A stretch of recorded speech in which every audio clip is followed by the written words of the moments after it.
Ryan, here we go, ladies and gentlemen. Welcome to Westwood Park. Ryan will be with you. The first pitch of the Junior Potters baseball season is a little bit inside. Ryan Chapman on the mound for the Junior Potters. I want to thank everybody for joining us here.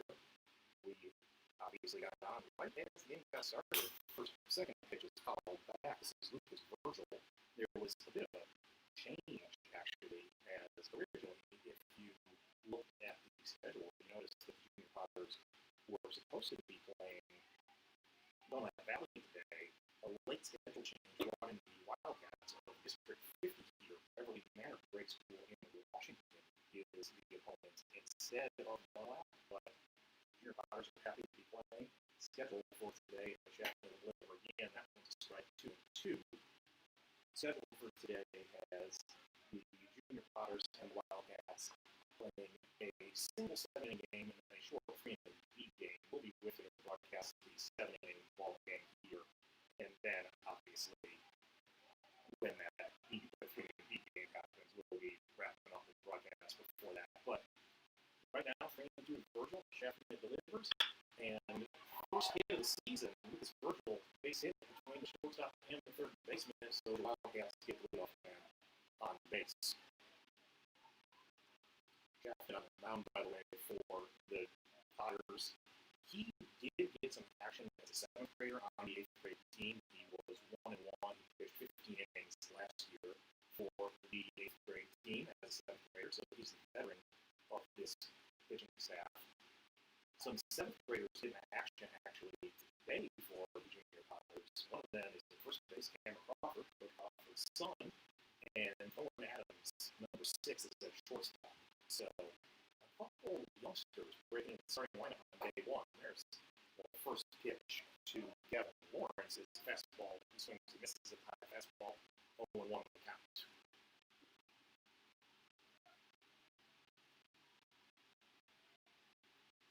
Middle set. Pick off for the first. Virgil back easily. I know our web stream folks, unfortunately, the angle that we're at, it's a little bit hard to see first base, but said I will do my best to give you a solid description of everything that happens out here at Westwood Park. Is Chapman makes makes Lucas Virgil dive back once again. Kevin Lawrence at the plate for the Wildcats. Chapman sets, and once again the first base. He's making Lucas Virgil work over there.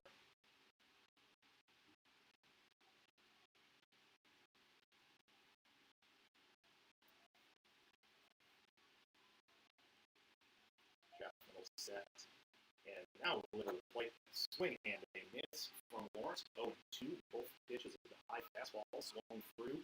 You got to be thinking. Might be time to throw high fastball again. Proceed the baseman of the Junior Potters. Granted, even the catcher signals high fastball again. Hit with a low fastball. I think Chapman may have missed a spot, but it works out just the same. Lawrence goes down on strikes, and Thomas Dietrich comes to the plate.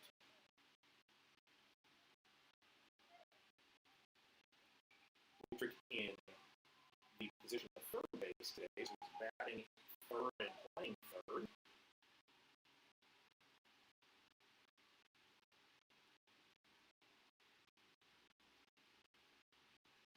After this pitch, we'll go around defense for the Junior Potters, let you know who's out there defensively. I mentioned a couple of people. There's a strike throw. The first is high, but not high enough, and good back up by Jacob Anderson in right field. So Virgil remains at first base. Really quickly around the diamond for the Junior Potters. Ray Loudon is in left field. We got Cal Doker in center. I mentioned Jacob Anderson in right. Third baseman Miles Lehman. Owen Adams at shortstop. Great ball at second base. Cameron Crawford at first base. The battery today is Brandon Seaman, catcher, and Ryan Chapman on the mound. Lucas Virgil, they lead at first. I think it's funny why Chapman's thrown over there a couple times, right? Keep him close. He goes, throw down to second from Seaman. Nice throw, and he is out. Great throw by Brandon Seaman to eliminate Lucas Virgil from the bases. The catch was, we'll look at the call here from Mike Wise, one of the changes in the COVID era. Mike Wise, our umpire, is actually behind the mound there umpiring, so a little bit different than you might expect, or least than you might be used to. But these things obviously do happen, and we're just happy to be able to see some baseball today.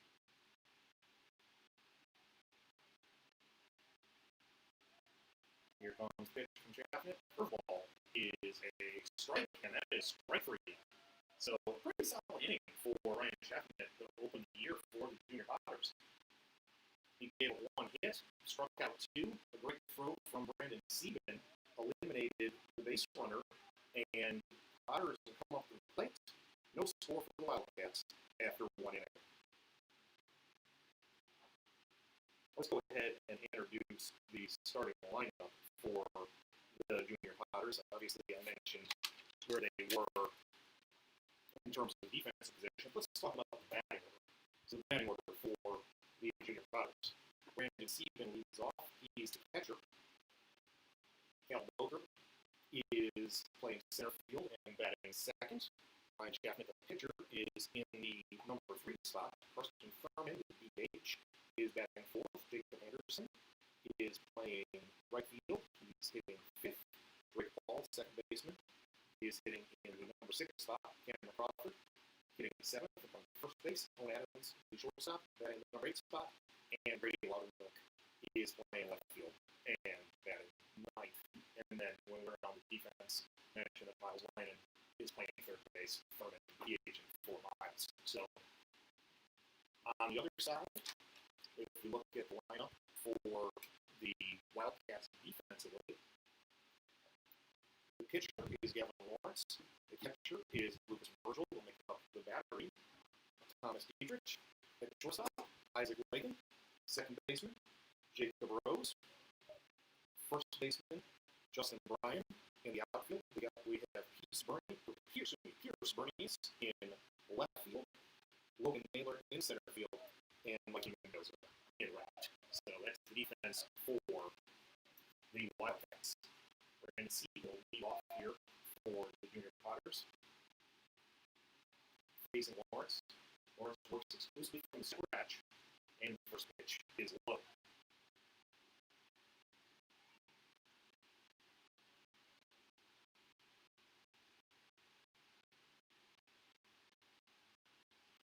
Here comes the pitch. Sieben to right field, but twisting foul. Actually, Lawrence works exclusively from the stretch and has his left foot slightly in front of his back foot. Really reminds me, if we go back into the archives of baseball, former Yankees reliever Jeff Nelson had pretty much the exact same look, where he was set with the front foot slightly in front of the back foot. That's really what Gavin Lawrence looks like to me here. Sieben once again fouls one off toward right field.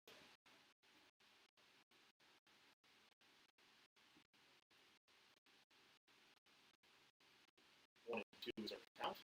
We're in the bottom of the first inning, no score. Ryan Chaffin blank for the Wildcats in the first for the Junior Potters. Here comes the pitch from Lawrence. Grounded towards shortstop. Layton up with it across the diamond, and Brandon Sieben beats it out.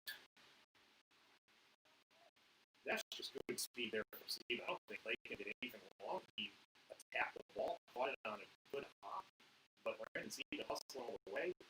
He's safe at first base. Cal Boker coming to the plate for the Junior Potters with a man on first. For the first, gets away from the first baseman. Sieben's going to take second.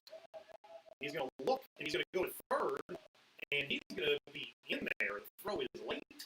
Brandon Sieben first to third on an overthrow from Lawrence.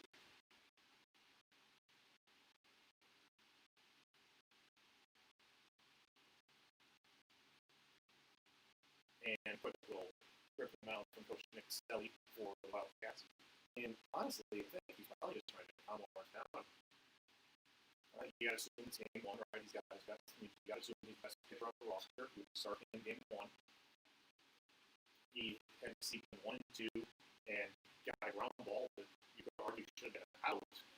And then the Sieben also about gets first, but then you compound that little input single with the overthrow, and suddenly he's man on third. So the decision that goes just to try to calm his pitcher down.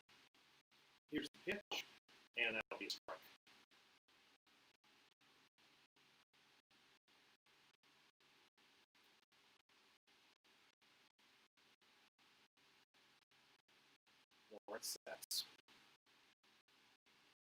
Potters, and that'll be swing and a miss, 0-2. Both those pitches were fastball and outside corner. It'll be interesting to see what decisions made here. Catcher moves inside. Pitch. And strike three, that one is pretty much honestly right down the middle. Lawrence just overpowers Booker. And coming to the plate is Ryan Chaffnett, the Potters pitcher. Chaffnett has a chance to help himself here in the first.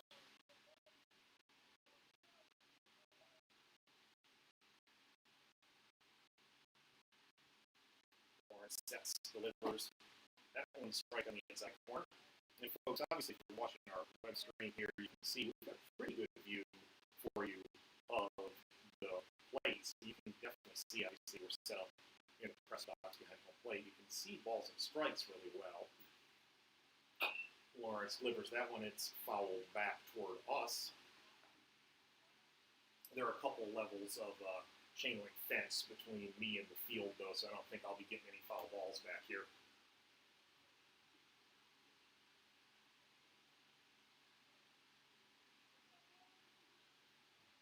Two.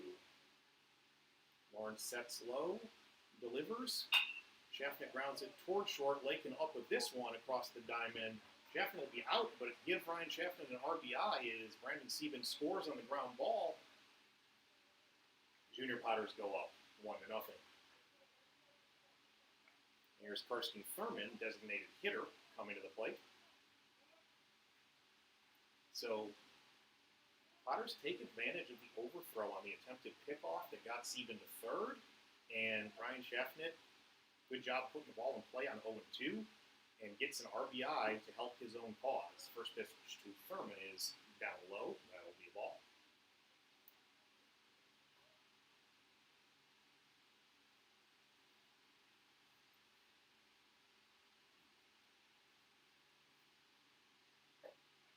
Curveball, strike.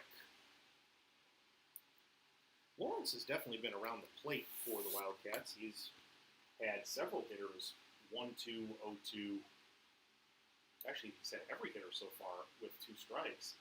Good job as Thurman checks his swing there. That will be a ball as Mike Wise, our umpire, makes no signal one way or another, so I'm assuming it's a ball. But anyway, the good job by the Potters, though, with 2 strikes putting the ball in place. Even put the ball in play with 2 strikes, got on base with a hustle single. Ryan Chaffnett put the ball in play with 2 strikes and got an RBI and a ground ball. So good job of 2-strike hitting for the Junior Potters resulted in a run.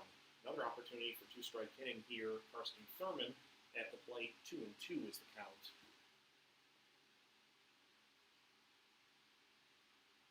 Lawrence sets, delivers.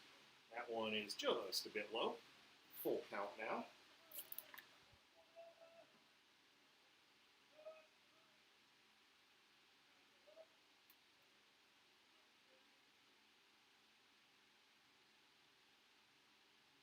Here comes the payoff pitch. That one is a bit outside. Karsten Thurman with the walk. That'll bring Jacob Anderson to the plate.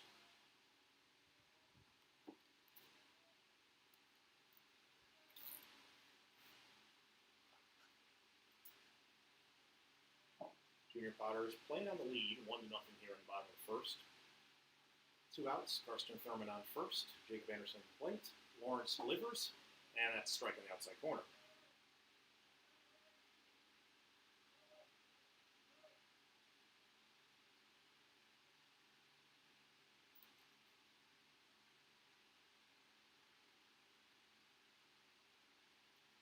That one is a bit outside, 1-1.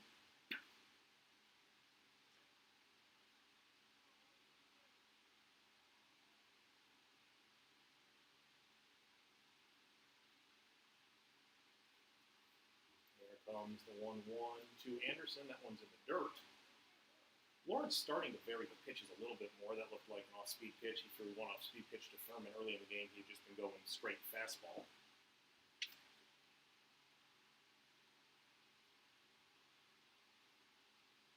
And here's the set and pitch. Swing and a miss there for Anderson.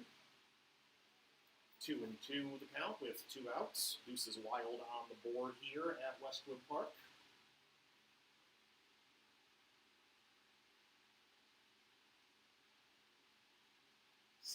And the pitch, that one gets by the catcher. Thurman will jog to second base. It'll go full once again.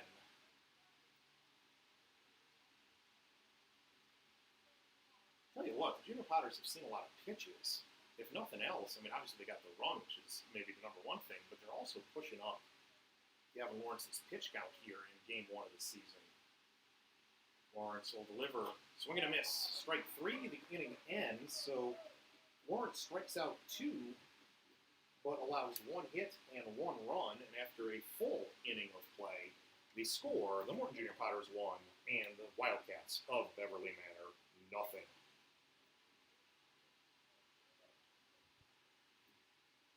We'll go ahead and take a short break here, and we'll be back with the top of the second right after this. If you're ordering McDonald's and your friend says they don't want fries, get them the fries.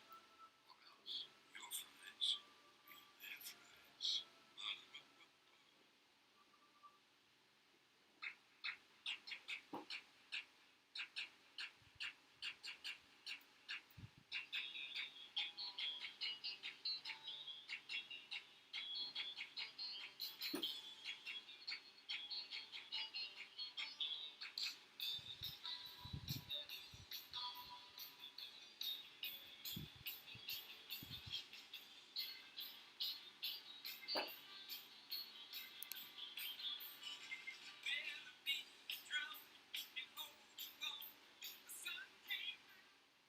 All right, Ryan Lindley back with you here as we get ready for the top of the second inning from Westwood Park. The Morton Junior Potters and the Beverly Manor Wildcats. After a full inning of play, the Junior Potters up 1-0. Ryan Chapman on the mound starts the second inning with a strike. This is shortstop Isaac Lakin at the plate for Beverly Manor. And he fouls that one off over the first base dugout. So Chapman quickly ahead, 0-2.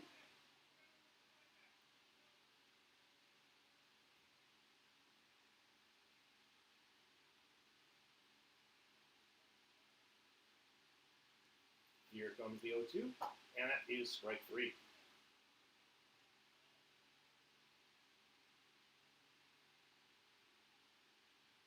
Chapman sharp in the early going here. Couple of strikeouts. The 1 hit he allowed was eliminated when Brandon Sieben, the catcher, threw out Virgil. And that pitch is high, ball 1 here. We got Justin Bryan at the plate for the Wildcats. Here comes the pitch from Chapman. That one is a strike, inside corner.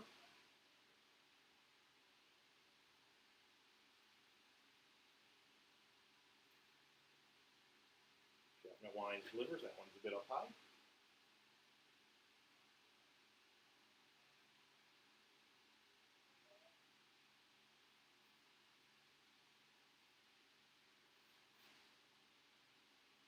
Justin Bryan, the first baseman for the Wildcats today, he will foul that one back.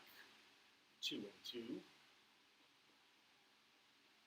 Again, Mike Weiser, umpiring from behind the pitcher's mound in one of the rule changes in 2020. So you see Mike gave the 2-2 sign there, and that will be 2-3. In other words, that's a strikeout. Ryan Chapman has actually now totaled 4 strikeouts in just an inning and 2/3, so a very efficient start for the Junior Potters pitcher. The right fielder, Mikey Mendoza, at the plate now for Beverly Manor.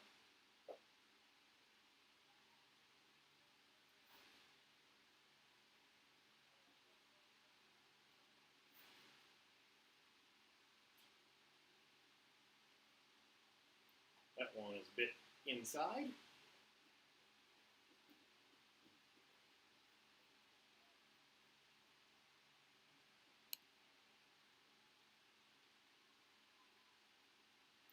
We're having, hopefully you all can continue to hear me. I know we've had a little bit of issue with the visual here.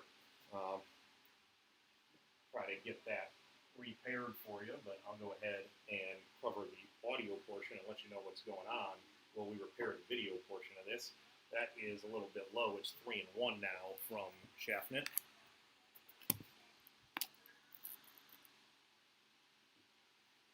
Here comes the line and the pitch. That one is fouled off. Be a 3-2 coming in just a moment from Schaffnet to Mendoza.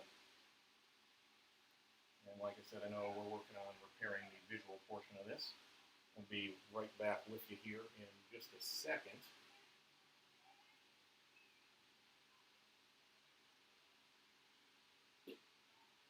And will be strike 3. Ryan Schaffnet once again, another strikeout just as we repair the visual. And you see Ryan Schaffnet now through 2 innings, has allowed 1 hit. He struck out 5. The Junior Potters lead 1-0. Coming off this inning for the Junior Potters will be Drake Paul, Cameron Crawford, Owen Adams, and Grady Loudermilk.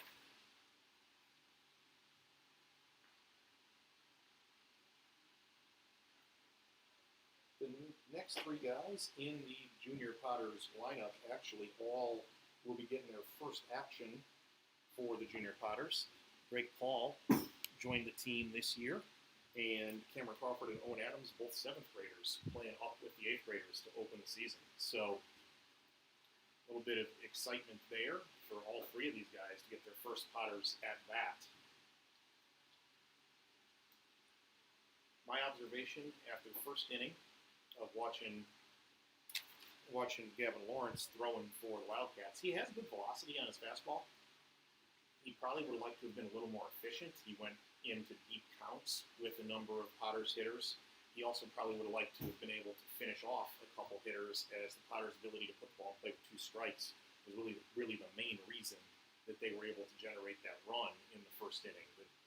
The 2-strike single from Sieben, and then the 2-strike RBI ground out from Schaffnet. So if you're in the Beverly Manor dugout, if you're Coach Baselli, or if you're Gavin Lawrence, what you're trying to think about here in the second inning is being able to hopefully get that put-away pitch working.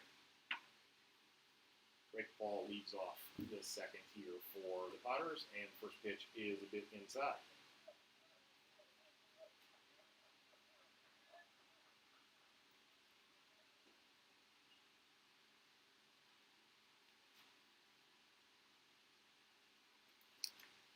Here comes the pitch. That one is a strike. 1-1 now.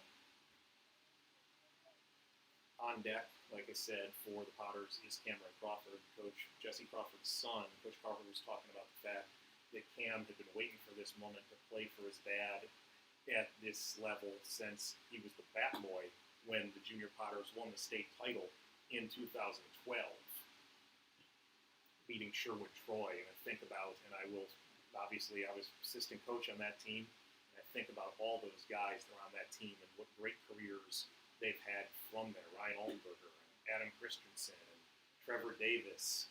Just keep going on and on, thinking about guys. Tucker Anderson, all those kids that have gone on to be really successful in their careers beyond just junior high, high school, college.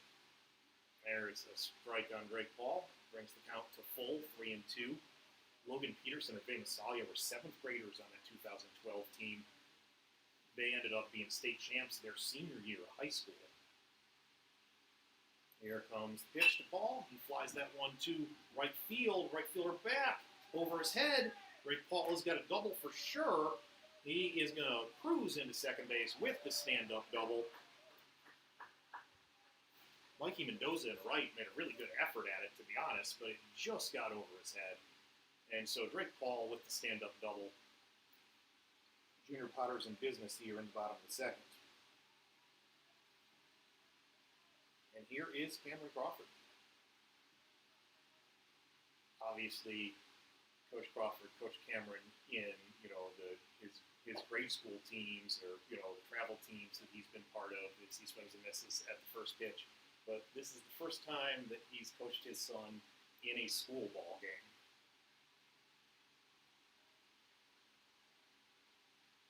Lawrence sets, delivers. That one is a strike on the swing and a miss. So once again, Gavin Lawrence ahead of a hitter with 2 strikes again, the challenge for him so far has been putting those hitters away. He'll set, deliver, and drop third strike. Throw from Virgil to first retires Crawford, and so the advantage for the Potters, though, is that Greg Paul does take third on that. So once again, the Potters go man on third, less than 2 outs, and it'll be Owen Adams. In the first inning, Ryan Schaffnick got an RBI ground ball in this exact situation, gave the Potters a 1-0 lead. Owen Adams trying to do at least that much here. Wildcats bring in the left side of the infield. Third baseman and shortstop playing tighter to the grass, as that'll be a swing and a miss from Adams. Interestingly enough, second baseman Jacob Rose is still completely deep, and first baseman playing about even with the bag over there. That's Justin Bryant. So I don't know if Coach Baselli just is thinking that Adams is going to pull the ball and he's not really worried about the right side or what. But it's an interesting defensive setup here when you have the second baseman deep, shortstop, and third baseman playing on the grass. Like I said, first baseman pretty much even with the bag. 1-1 here. Squeeze play. Adams gets it down, and the run will score. Close play at first. Owen Adams is going to be safe. The ball gets past the first baseman, and he's going to jog into second base. So great call by Coach Crawford. Owen Adams gets the squeeze down, and then a little bit of chaos on the bunt actually gets Owen to second base. The official scorer, which in this case I guess is me, is going to credit Owen with a base hit there, as he could have beat the throw at first. It was going to be close, so I'm going to give him the benefit of the doubt and give him the base hit. And then we're going to go E1 to explain how he got to second base. So we'll go squeeze, base hit for Owen Adams. Error on the pitcher allows him to reach second. Potters are up 2-0. Adams on second base.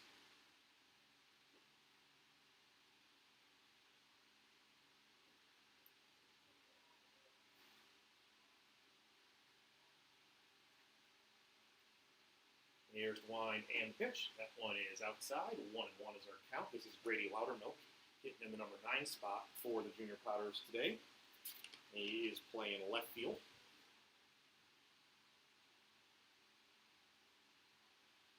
I think it's worth mentioning, by the way, these are brand new jerseys for this season. As Loudermilk will swing and miss at that one, makes it 1-2. But brand new jerseys for the Junior Potters this year. And I got to tell you, I'm a pretty big fan. The script Potters in across the front is something that hasn't been done in a number of years, probably not since the early 2000s. So that looks awesome, I think. And then the red numbers on the back with the, as Loudermilk will swing and miss at that one, he'll be tagged out. That'll be a strikeout. Brandon Sieben back up to the plate. He's 1-for-1 today, infield single last inning. But the red numbers on the back, but also the alternating gray and red striping down the sleeve and down the center of the jersey, really playing off the cherry and gray and Morton theme here. So, like I said, good jerseys there. Nice work by Coach Crawford to purchase these. And if you happen to make it out to Westwood for a game, you may notice that the 7th grade team has the exact same jerseys as well. So all the Junior Potters with some fancy new jerseys, looking slick out here for the opener of the 2020 season. Adams goes. Well, and it is fouled back by Sieben. So again, Gavin Lawrence up 0-2. Again, he had Sieben 1-2 in the first, and Sieben beat out a ground ball to short for an infield single. Eventually came around and scored. So Lawrence trying to take the Potter catcher off the board on this pitch. You know, a quick look to second there. Adams did get going with an attempt to steal third on the last pitch. And you don't really see oftentimes hit and runs from second base, but I suppose Coach Crawford could have put on some sort of hit and run.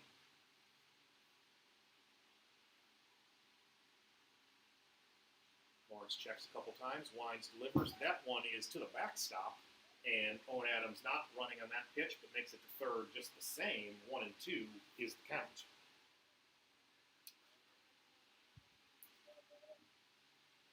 One-two is the same count as I mentioned a couple times. Same count as last inning when Brandon got an infield hit.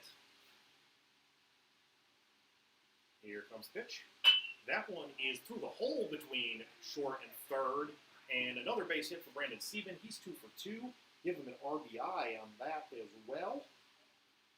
And the Junior Potters are up 2-0.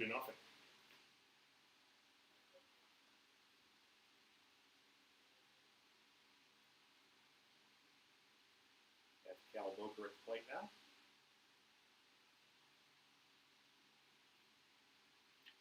Lawrence will step off and check first. Cal struck out in first. He's 0 for 1 today.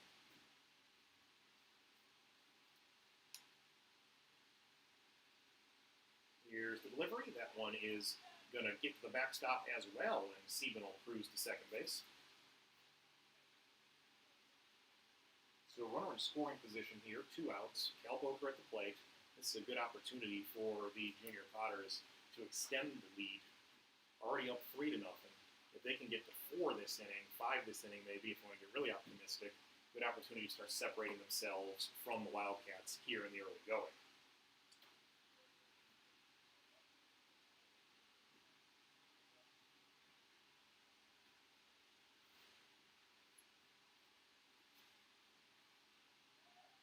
And once again, Lawrence will give a quick look to second base, keep Sieben close. Sieben definitely the fastest player on the Junior Potter roster. I would definitely suggest that it's not a bad idea to try to keep him close. That one is a bit outside. Marino now to Cal. I don't even need to look at Coach in the third base coach's box to assume that this is going to be a take.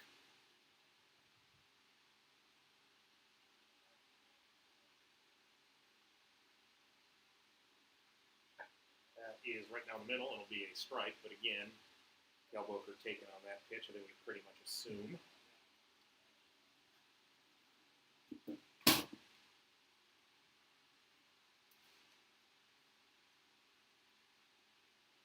Set delivers, Boker swings and misses at that one, be full count now.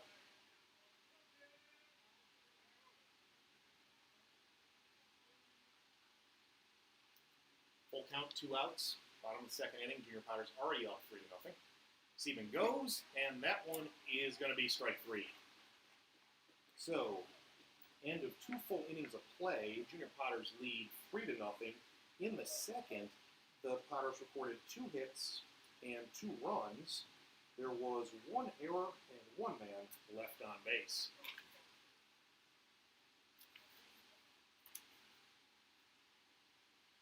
Go to the top of the third here. Ryan Schaffner has been extremely efficient for the Junior Potters on the mound. He's going to have the bottom third of the Wildcat order to face here in the top of the third inning. That'll be Jacob Rose, Pierce Bernius, and Logan Naylor.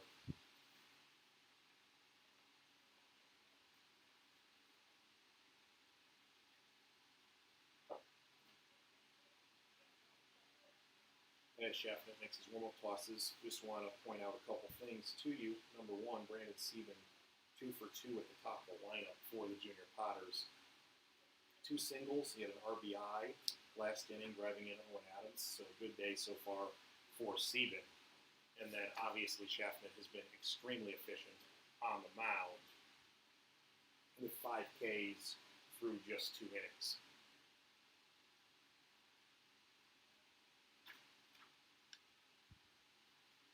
Appreciate those of you who are joining us today in the sort of the maiden voyage of the attempt to stream Junior Potters baseball here. So hopefully you'll forgive us for any of the technical snafus we may run into in our initial venture into this. Hopefully as we can do this a few more times during the season, we'll improve in the technical aspects.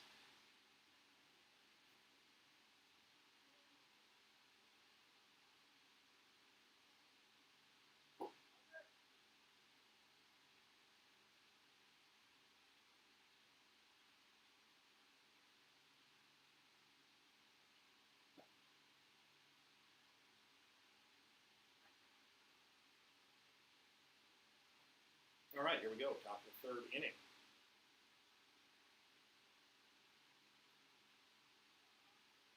This is going to be Jacob Rose.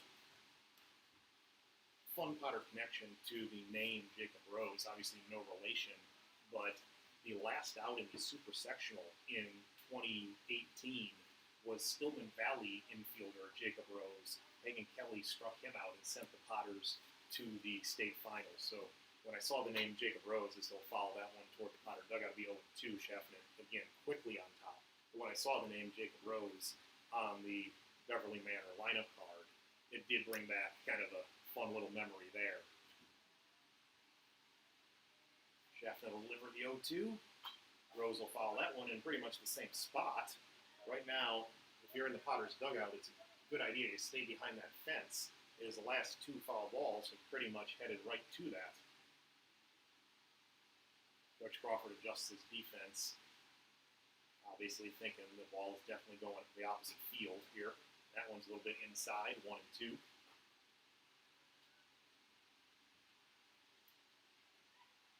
Hasn't been a lot of defensive action for the Potters because Schaffner has been so efficient with the strikeouts.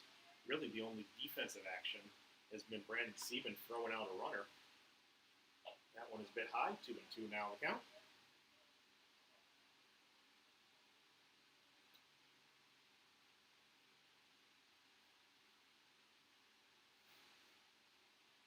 Schaffner gets his signal, lines, and delivers. And that'll be strike 3.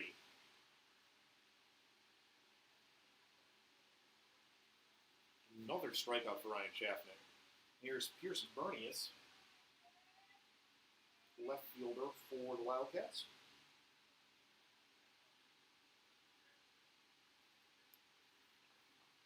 At this point, the Wildcats just trying to get something going against Schaffner. Swing and a miss there. Schaffner with 6 straight strikeouts.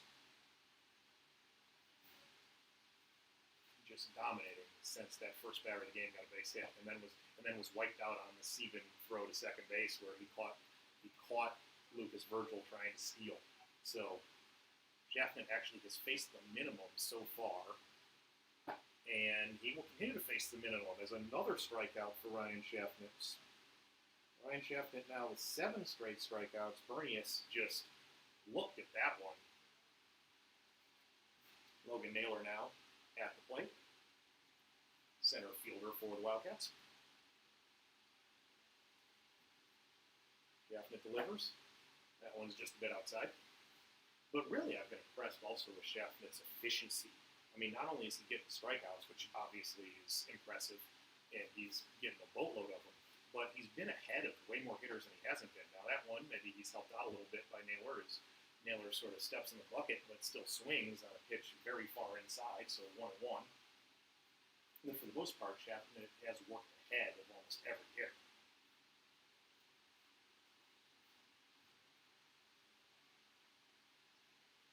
Lines and delivers, and there's a strike.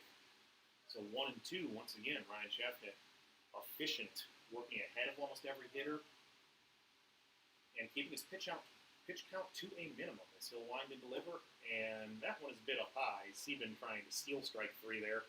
He jumped up and started heading back to the dugout, but Mike Wise says, that's a ball.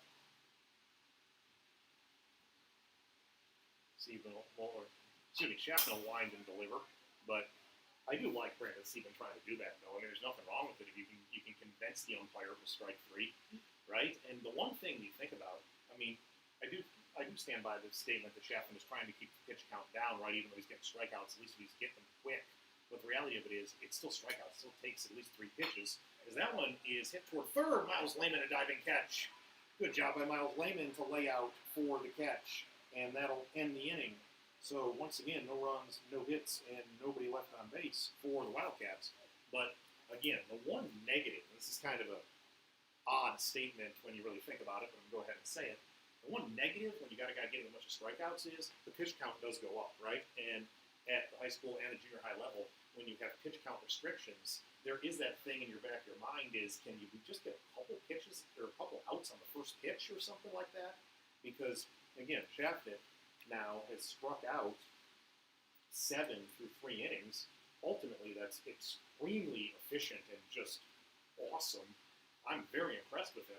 But in the back of your mind, if you're Coach Crawford, you're thinking about this, like, what am I going to do if I got to pull him due to pitch count? What's my backup? And the good news is, coach seemed to think he had a lot of pitching depth in this class.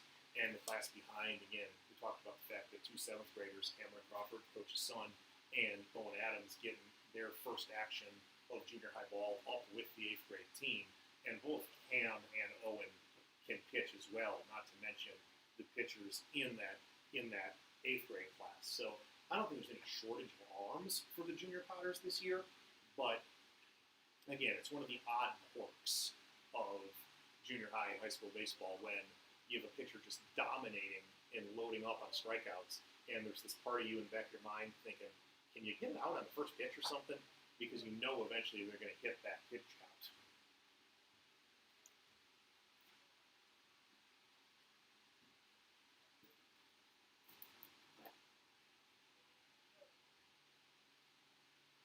This is going to be Schaffnet leading off here. Junior Potters up 3-0, bottom of the third.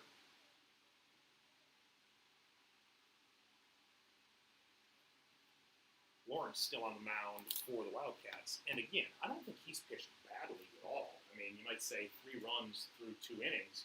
What do you mean? That's a pretty hefty ERA. But like I said, I really don't think he's pitched badly. The biggest issue, I feel like, is that he's had some trouble finishing off hitters. As we've mentioned a couple times, a lot of 2-strike hits or a lot of 2-strike balls in play that resulted in something that allowed Potters to score. Schaffnet, his first at-bat, had an RBI ground out with 2 strikes, so kind of to my point. And that one is fouled back. It'll be 2-1. The other thing that's kind of hurt the Wildcats is the errors on defense. Now, one of those errors was Lawrence's own error when he picked up Owen Adams' squeeze bunt and overshot his first baseman in an effort to get Owen out at first.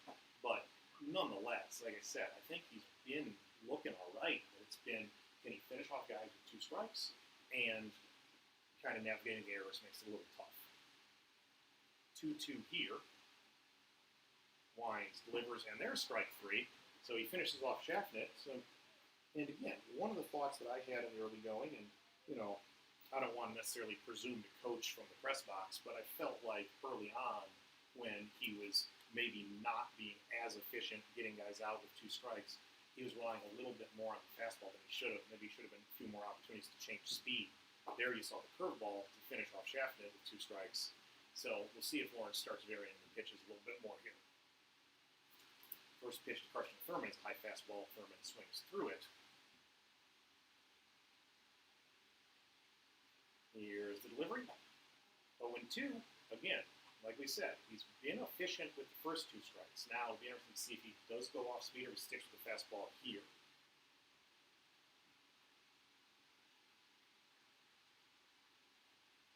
Sets and delivers. There's a fastball. A little bit in the dirt, though. I like the fact that Preston Thurman choked off with 2 strikes, though. You can tell that he's, even as a youngster, an 8th grader, he's got that hitter's mentality. 2 strikes, he'll choke up. You can see that he's just trying to maybe go the opposite way with this one. So I really like his approach to the plate here. Here's the pitch. Curveball, strike 3. Again, so Lawrence varying the pitches a little bit more here in the third, and he struck out the first 2 Potters hitters. Jacob Anderson comes up now, 2 out, nobody on.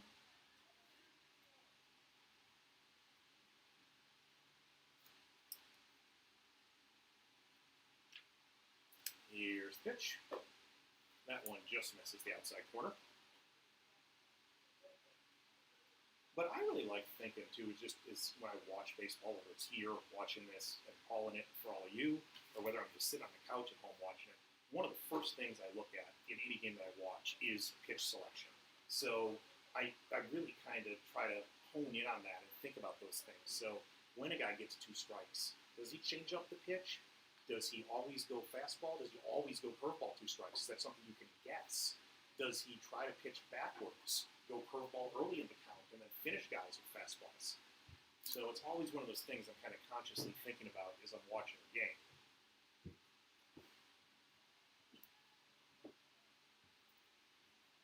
Special guest here in the booth, Potter's assistant coach Greg Wright. Junior Potter's up 3-0. Coach, what do you think? good start. I mean, this pitcher from District 50 throws hard. Yeah. He's well known. He's a good pitcher. So getting a few runs across early, I think, is a good thing. Yeah, I mean, I've enjoyed watching. I mean, and I was just mentioning, like, I've enjoyed watching both pitchers. I mean, I think one thing where for the Junior Potters, Ryan Schaffner's been really good is just efficiency, though. It seems like when he gets ahead, he finishes guys. Yeah, he's throwing strikes, and these are two of the harder throwers. I think you'll see in the 8th grade. So for a first game of the season, this is pretty good for both teams to face good pitching. Yeah, Gavin Lawrence, 3 up and 3 down, 3 strikeouts there in the top of the 3rd. By the way, going classic scorebook here. Hey, old school. I like it. You know, back I had this vision of what I was going to do, where I was going to be like super efficient and like use like a different colored pen for run scoring hits, but that just became too much. Did that and announcing at the same time? That would be that'd be impressive. Yeah. No, I mean, this is fun to be out here. We got, I appreciate everybody tuning in. We've had a small handful of viewers, or 2 handfuls of viewers. We've had somewhere, it seems like, between 8 and 10 people, at least most of the game, what I've noticed. So I appreciate all of you out there in streaming video land. Can't really call it TV land. Not really, but it's, especially with some people right now aren't real comfortable getting out. Obviously, people are spreading out as much as they can here. We're outdoors, that's good, but it's good that you offer the opportunity for people to see it online if they can't be here. And I just walked over to the 7th grade game a moment ago. They're up 1-0 in the Awesome. 4th inning, and with a runner on second and 1 out, down that valley hitter hit a ball up the middle, directly up the middle. The shortstop made a full-out diving stop. Was no out recorded, but he saved a run. And the next kid came up and he drilled the ball in the hole between short and third. And third baseman made a nice stop and threw him out at first. And so 2 big-time plays preserving the 1-0 lead down in the 7th grade game. Yeah, and that's with 2 7th graders. We've talked about it a couple times. 2 7th Yeah. graders up here. Yeah. So Yeah. I think, for us as high school baseball coaches, you got to feel pretty good about the future when you see the talent at the junior high level right now. From my understanding, from what I've seen and what I've heard, there are several classes that are out there really talented. So yeah, we're looking forward to a couple years. We're looking forward to every year. I mean, we hope to expect to be good every year. We've got great kids every year that we get to work with. So we look forward to every year. But as far as aspirations, it's hard not to get excited about the group that has the kind of success these guys have had so far. Lucas Virgil up here. He is the 1 hit so far for the Wildcats, but he was eliminated on an effort to steal, and Brandon Sieben cut him down in the 1st. So Brandon's like the 3rd catcher in this team, but he's pretty athletic. He's extremely athletic. yeah, I've been really impressed by him, and I was looking back at the stats. I mean, he's one of the guys, along with Ryan Chaffin, obviously, he's basically the battery who got 8th grade action as 7th graders. And I do think that pays off a little bit. I mean, you've talked about it at high school level, the sophomores that get up to varsity, how generally they're more efficient junior and senior year. Yeah, the jump in batting average from a kid who plays all season long as a sophomore until junior year is usually very noticeable. The first full season, especially if they're young, is really helpful. So yeah, it's the same thing I think here. Getting that experience will really help them. And I think some of those guys you maybe predict might do the same thing when you get to high school. Yeah, I'm certainly, again, like you said, I'm excited every year, and I may be more excited this spring when it comes around, fingers crossed, just because we didn't get to coach last year. But there is a sense you watch a lot of talent out here to be excited about what it might look like in the future. Yeah, and I think, everybody thinks they're going to be good, right? We felt like we had a pretty talented team, would have had a pretty talented team this year, and just a great group of seniors that we really feel bad didn't get a chance to experience their senior season. But there's nothing we can do about it, nothing they can do about it. Next year we'll be younger. And so, and more improvement, but I think pretty much everybody could say that. Right? Nobody's seen anybody play for over a year, so we don't know what we have, but we'll get after it. Here's pitch from Schaffnet, and that is going to be strike 3. Ryan Schaffnet once again with a K. That's his 8th K through 3 1/3 innings. Now that Mike Wise is umpiring by himself, he's behind the mound. A little bit bigger strike, they both ways, and so you got to swing the bat. But Schaffnet's throwing strikes. I'm surprised they're not a little more aggressive at the plate. Here's Gavin Lawrence. This is Schaffnet's counterpart on the mound. It's a little bit up high. Yeah, I mean, again, I talked about it a little bit earlier, right? Obviously, umpiring from behind the mound is part of the COVID protocols and things of that nature. To me, it's sort of an interesting spot because obviously I think about having done that in practice at times, and there are certain things I think you see better, but there are certain things I don't think you see as well. I'm not sure that is a COVID thing because in the 7th grade game they're behind the plate. Really? So I think Mike was just by himself. Okay. And I've had him umpire by himself with me several times. He's by himself. Okay. He prefers to be there for 2 reasons. One, he can call the bases a lot better from there. And number 2, it's just a lot safer, more comfortable out there. Fair. He said there's a few things he sees better out there. Yeah.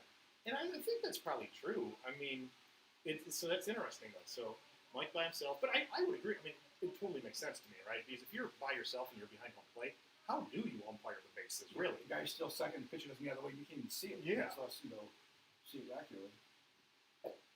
There's right, be 3-2. Was that a 3-1 breaking ball? Almost looked like it broke a little bit. It might have. That was interesting. It wasn't a strike. The swing at it wasn't real smooth. Almost like it might have been a breaking ball that he was thinking fastball and then tried to adjust. Here's a 3-2, and that's definitely a fastball, and that is strike 3. Ryan Shafton once again adding up on his strikeout total. Well, to be honest, as these guys progress past this first game, both teams, they're going to face pitching that's not as tough every game as they're seeing right now. So it's a tough way to start your season facing pitchers like this. Both teams. Thomas Dietrich at the plate now. He struck out in the first, although as we've mentioned, the number of strikeouts that Shafton has, we could probably say that of a lot of these Wildcat hitters. He's got 9. He's got 9. So this, if he gets another one here, it'll be 10 strikeouts and 12 outs. He's recorded. Yeah, that's a solid opening game. And I was wondering, I mean, obviously coach hasn't got anybody up yet in the bullpen, but just thinking about the fact that it is the first game, that he probably doesn't envision Ryan going the entire way. Well, and we're with the limited number of games to be played in the week. There's a base hit. It's second Wildcat hit of the day. Dietrich to left field with a base hit. I think there's a limited number of games they can play per week, and so you don't have to save pitching quite so much because you don't have as many games. But that's what he's hitting there. There's a bit muscled in the outfield. Yeah, this is Isaac Lakin, the shortstop for the Wildcats. Not surprisingly, he struck out his first at bat too. I mentioned that I coached this a little bit this summer in the Sunday morning league, and we actually won a game 6-1. Well, we struck out 18 times. So out of 21 outs, we had 18 strikeouts, and we scored 6 runs. There's a ball that is going to be we'll see, we call it a foul ball. Where's the right call? You got it right. That is harder from there. Yes. Say, I wasn't sure what he was going to call, but you're absolutely right. I think absolutely it's the right call. You could see it go to the left of the base, but from that spot. Well, it's funny because the game he did for me behind the same exact thing happened. It was foul. He got it right, but I teased him. I said, "You can't see that better." He goes, "I got special glasses," and I said, "Well, then why don't you wear them behind the plate?" Oh my! He just fortunately he laughed. The good news is Mike has done this enough, and he knows all of us enough that I think he can laugh off some teasing. No, he knows I was joking. I think these umpires, we don't appreciate them enough. And it's a hard job. It's an impossibly difficult job. I did a little bit this summer, just pitching in during tournaments. Tough to do, and fans, parents, others can be pretty hard on them at times. So we don't appreciate them enough.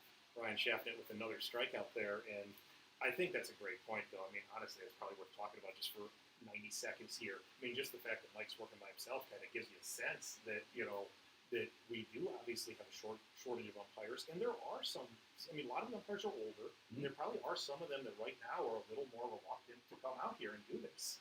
Well, and when I talk to those either that have left the sport or are still doing it, the message is always the same. In general, what is frustrating, mostly what I hear is coaches can drive them crazy a little bit, but it's the fans. Yeah. And it's the constant, harassment from fans and parents and things. And it's there's times when you're watching a ball game, like I'm out here today just watching, and I haven't heard nothing today, but sometimes I'm out here watching, I'm like, wow, I want to video camera this person, let them see what they look like, or hear sound like as they talk. But it's tough for these, especially at the junior high level. It's the first time for many of these kids they represent their own team, and it's a big deal for mom and dad too. Yeah, oh yeah, absolutely. And I just, again, kind of to that point though, because I definitely have seen that, and I think most coaches try to be respectful, right? Sometimes you get excited and you say something, but you know that you can't play without the umpires. But sometimes that fan in the stands, that thought process isn't so much there. Right. Well, that's a good point. They're not. The other thing you don't think about is I think for most umpires, they'll let you can get excited once in a while, even yell at a little bit, and then as long as you don't do it all the time. Yeah. I've heard umpires say one time, "I've got to get something right by accident once in a while." You can't argue every call. That's a good line. And so I think sometimes it's just the constant. You're allowed to say things, and there's ways to do it. When you're at the plate now, when you're in junior high, they won't take too much. But you get older, you can say something as long as you don't turn and look at the umpire. When you turn and look at the umpire, everybody in the ballpark knows you're yelling. You're saying something, right? Your head forward. It's just things you learn as you get older about ways you can do it, things you don't do. You don't ever use your back to draw a line when you thought the pitch went. Automatic ejection, things like that. Respect stuff. Great call at the plate, 3-0. Great hit, doubles first time up. New addition. Yeah, the right first that new addition. I mentioned this next three guys are all sort of the new additions with Drake Paul, Cameron Crawford, and Owen Adams. Yep. But again, excited to see these guys in Morton uniforms. Well, and he got hit by a pitch this week in batting practice in the back. It was actually fairly painful. He bounced back really well from that. So I guess the ball actually carried him over the dugout after he hit it. Oh my! So it was he's a tough kid. He's bounced back. I saw him practice last night. He seemed fine. 3-1 pitch from Lawrence to Paul. Swing and a miss there. It'll go full. That's a good 3-1 pitch. It's a strike, but it's on the inner quarter of the plate. Tough pitch to hit. You got to swing at it. Good pitch. Again, kind of to your point, you're talking about your Sunday morning league game. Lawrence has 8 strikeouts, so I mean Sheffield 10, Lawrence with 8. Now it'll be a walk there, but both of them have done a good job getting hitters out. It's just, I really like the squeeze bunt that Coach Crawford called earlier. Potters have just found a way to be efficient when they have had guys on base. Well, I think Morton's got a little more firepower offensively, so probably even more impressive what Gavin's doing with 8 strikeouts against Morton. And the young man who squeezed Owen Adams, right? Yes. Just a real savvy baseball player. He knows better than I do. He knows the game really well, and I saw him the other night, doing some bunting practice, and he might be the best bunter on the team. So I was not at all surprised to see that squeeze happen. That one is going to go to the backstop. That's a tough pitch to block there, though, in the dirt early. Hard to complain if or say anything to your catcher. He tried to do the right thing. He moved his body. He tried to keep backhanded or whatever. He tried to block. He just couldn't quite get there. RBI opportunity now for Cameron Crawford. If I win this chair, I'm logging the camera up. Lawrence delivers. Crawford will swing and miss at that one. I was talking earlier that Coach was saying since that 2012 IESA state title when Cam was the bat boy that they've essentially been waiting for this opportunity. He and I talked last night. I know he's both of them a little nervous. I think that swing right there was indicative that Cam's just a little bit juiced up. There's the pitch, and that's a good location though, outside corner. Pitcher's pitch there. So 1 and 2. That's why the first swing hurts a little bit, right? You like to swing one right now. It's a tough for 7th graders. First experience against a guy this good. Yeah, you make a good point. I mean, this is high level right here. Mm-hmm. There's the pitch and delivery, and that one will be fouled off. But even sometimes that helps you, right? At least you made some contact. Yep. Now you didn't swing through it. Yep. I mean, we had the privilege of coaching at the varsity level. Enjoy coming to watch the 7th grade game. For these guys, this is the big deal. They've been waiting their whole life for this, and now they finally get a chance to play for their school, and this is a big deal. 1-2 from Lawrence to Crawford. That one is going to be outside there. He's trying to go off speed. Good breaking ball. Cam did a nice job recognizing the rotation of the ball. Just let it go. It's a good strikeout. Pitch there if you're not paying attention. Drake Paul leads from second. Here comes pitch.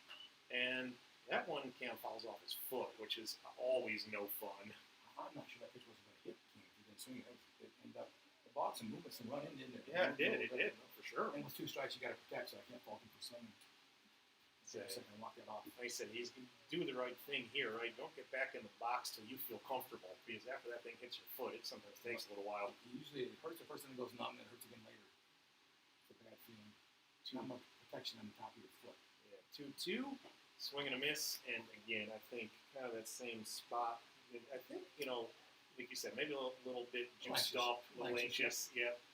And sometimes that high one, right, it looks like it's going to be so appetizing, but really it's a pitcher's pitch. Well, and as much as, you want to see everybody get a hit, you'd rather see them swing the bat, but not swinging. Even in that case, it was a pitch you should taken, but it's better than striking out looking. I think that's, especially for a young guy, confidence to swing the bat's good. And that's a good job by Lucas Virgil there to block that one. There's Owen Adams, like we were talking about. He had to squeeze an RBI his first time up. I appointed myself official scorer and gave him a base hit and went E1 for advancing him to second. I don't think that's a bad call. It would have been a hard play for him versus a really good bunt. And not only was it down, but it was a tough one to make a play on. And it wasn't, they weren't really in for the bunt, so it was hard to feel. I felt good about it. I figured, there's nobody's going to tell me different. So, I think in general, if it's questionable, it should be hit. Give them the hit. And especially if, kind of to your point, if it's a great bunt, then to me it's double it up, right? If you're earned it. Yeah. I'd be surprised to see. Now they're paying a lot of attention in the second, but I wouldn't be surprised to see him steal through with 1 out. puts him in scoring position for a pass ball or a sacrifice fly.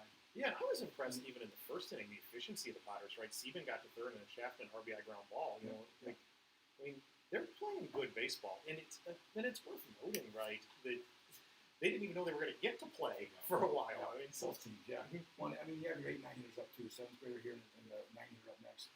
Not a bad spot to get the runner to third base if you can. 2-1 pitch, swing and a miss.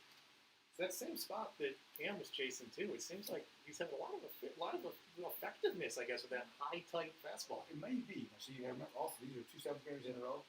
That for a lot of the pitching they faced this summer, pitchers start off that level, ended up they don't have the same velocity, they end up dropping 3 or 4 inches, and these aren't dropping. Yeah, it's going hard. That's a good point. No, that makes a lot of sense. And you know, and that's a bit. I mean, like they've played. Obviously, coach took those guys around and played in different tournaments. They've played quality competition, but it's still a little bit different. I feel like when you get to this. Well, and they played 12. This is a 13-year-old they're facing. He's a good one. So I think my guess is this is one of the better pitchers they would have faced even last summer. There you go. Looks like it'll be nice running catch in center field. He lays out and grabs it. That's a fantastic catch from Logan Naylor in center field. Looked like Owen Adams had a sure base hit, and Logan Naylor takes it away. Big time play. I was convinced that I didn't think it was even going to be a question. It was a big hit. Big time play. At a big moment too. That breaks the game open a little bit if that ball drops. Yeah, Junior Potter's playing on a 3-0 lead here in the bottom of the 4th, but if they can get it to 4-0, 5-0, right, it's a little bit different. And now Grady Loudermilk up with 2 outs. Drake Paul still on second. RBI opportunity for the number 9 hitter here, but I mean, that's the great thing I love about baseball, right? You never know who it is that's going to come up with the big situation. Well, and like I said, he hasn't done a lot of pitching in a while, which is to his credit, the catcher's credit, but I also wouldn't be shocked to see him still third. I know you don't make the third out of third base, but 9 hitter up, trying to make something happen, especially if he falls behind the count. If it gets to like 1-2, let's see what happens. By the way, we have some folks who have commented. First of all, we just want to say hello to everybody that's listening to us. And so this is the 8th grade team here, but as we mentioned, a couple 7th graders obviously on the roster as well. But again, it is great to see some Morton baseball, and obviously just fantastic to be doing something, right? I mean, there's part of me that is thinking I should be at football practice right now, but I'm glad I'm out here involved in some sport. There you go. 2-0 to Grady Loudermilk. A swing and a miss at that one.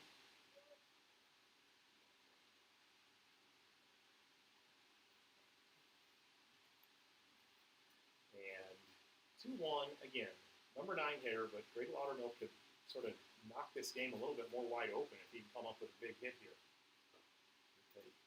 Greg Paul's going to try to advance to third, and he's going to get there. Good call, Coach, though. He took that one. That's the one that seemingly guys have been chasing, right? And yeah, he took that. That's the same pitch they've been swinging. You're right.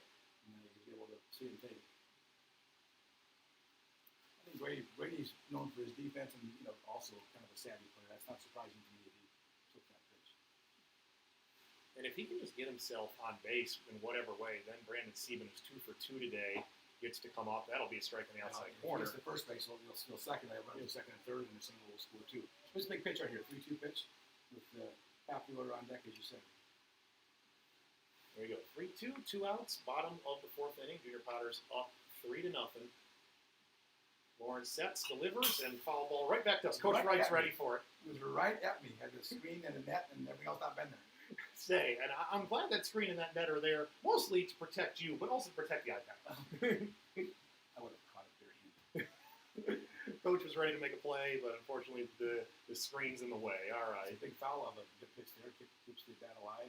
Yeah, and he gets ball 4 out of it. That's a great call. That's a huge job by Grady, right, to foul off a tough 3-2 pitch. Then he works the walk.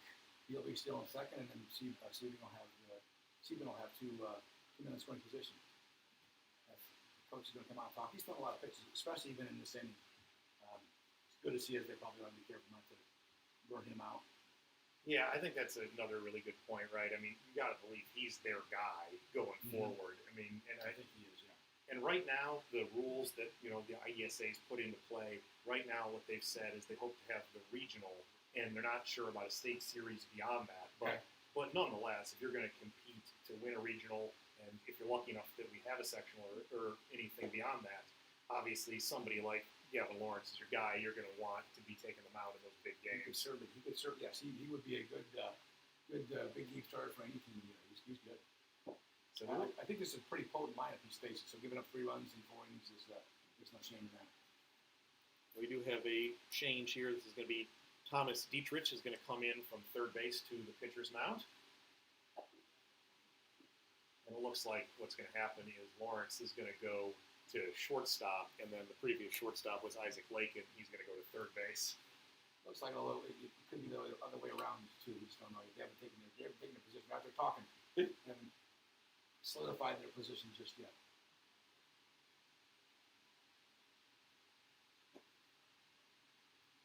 So, Brandon Siebens a tough out. Not only is he swinging a good bat, he's got some power, hits the ball hard, hits the ball to all fields, but he's so fast that you saw in the first at bat, Yeah. just hit ground ball to shortstop and just beat it out. yeah, it was just 100%. He just beat it out. It wasn't anything really beyond just the fact that he was fast enough to beat the ball to first. He's one of the faster junior high players I think we've ever had in this program. So, Sieben 2 for 2 today with a run scored and an RBI. He has. I was watching batting practice last night. He also has. Some guys just have it. The ball just jumps off the bat a Yes. little bit. He's got that. That's a good call. I mean, absolutely, right? Like, I noticed that when Guys I like Benny Masalia and Nick Yeah. Berra, Dan Bolt, the ball just jumps off the bat. That one is going to be flown toward right field. Mendoza coming in. Long run, and it drops. That'll be an RBI once again for a little bit of trouble on the bases here. Sieben was excited to get to second. Loudermilk put on the brakes. Sieben gets back to first.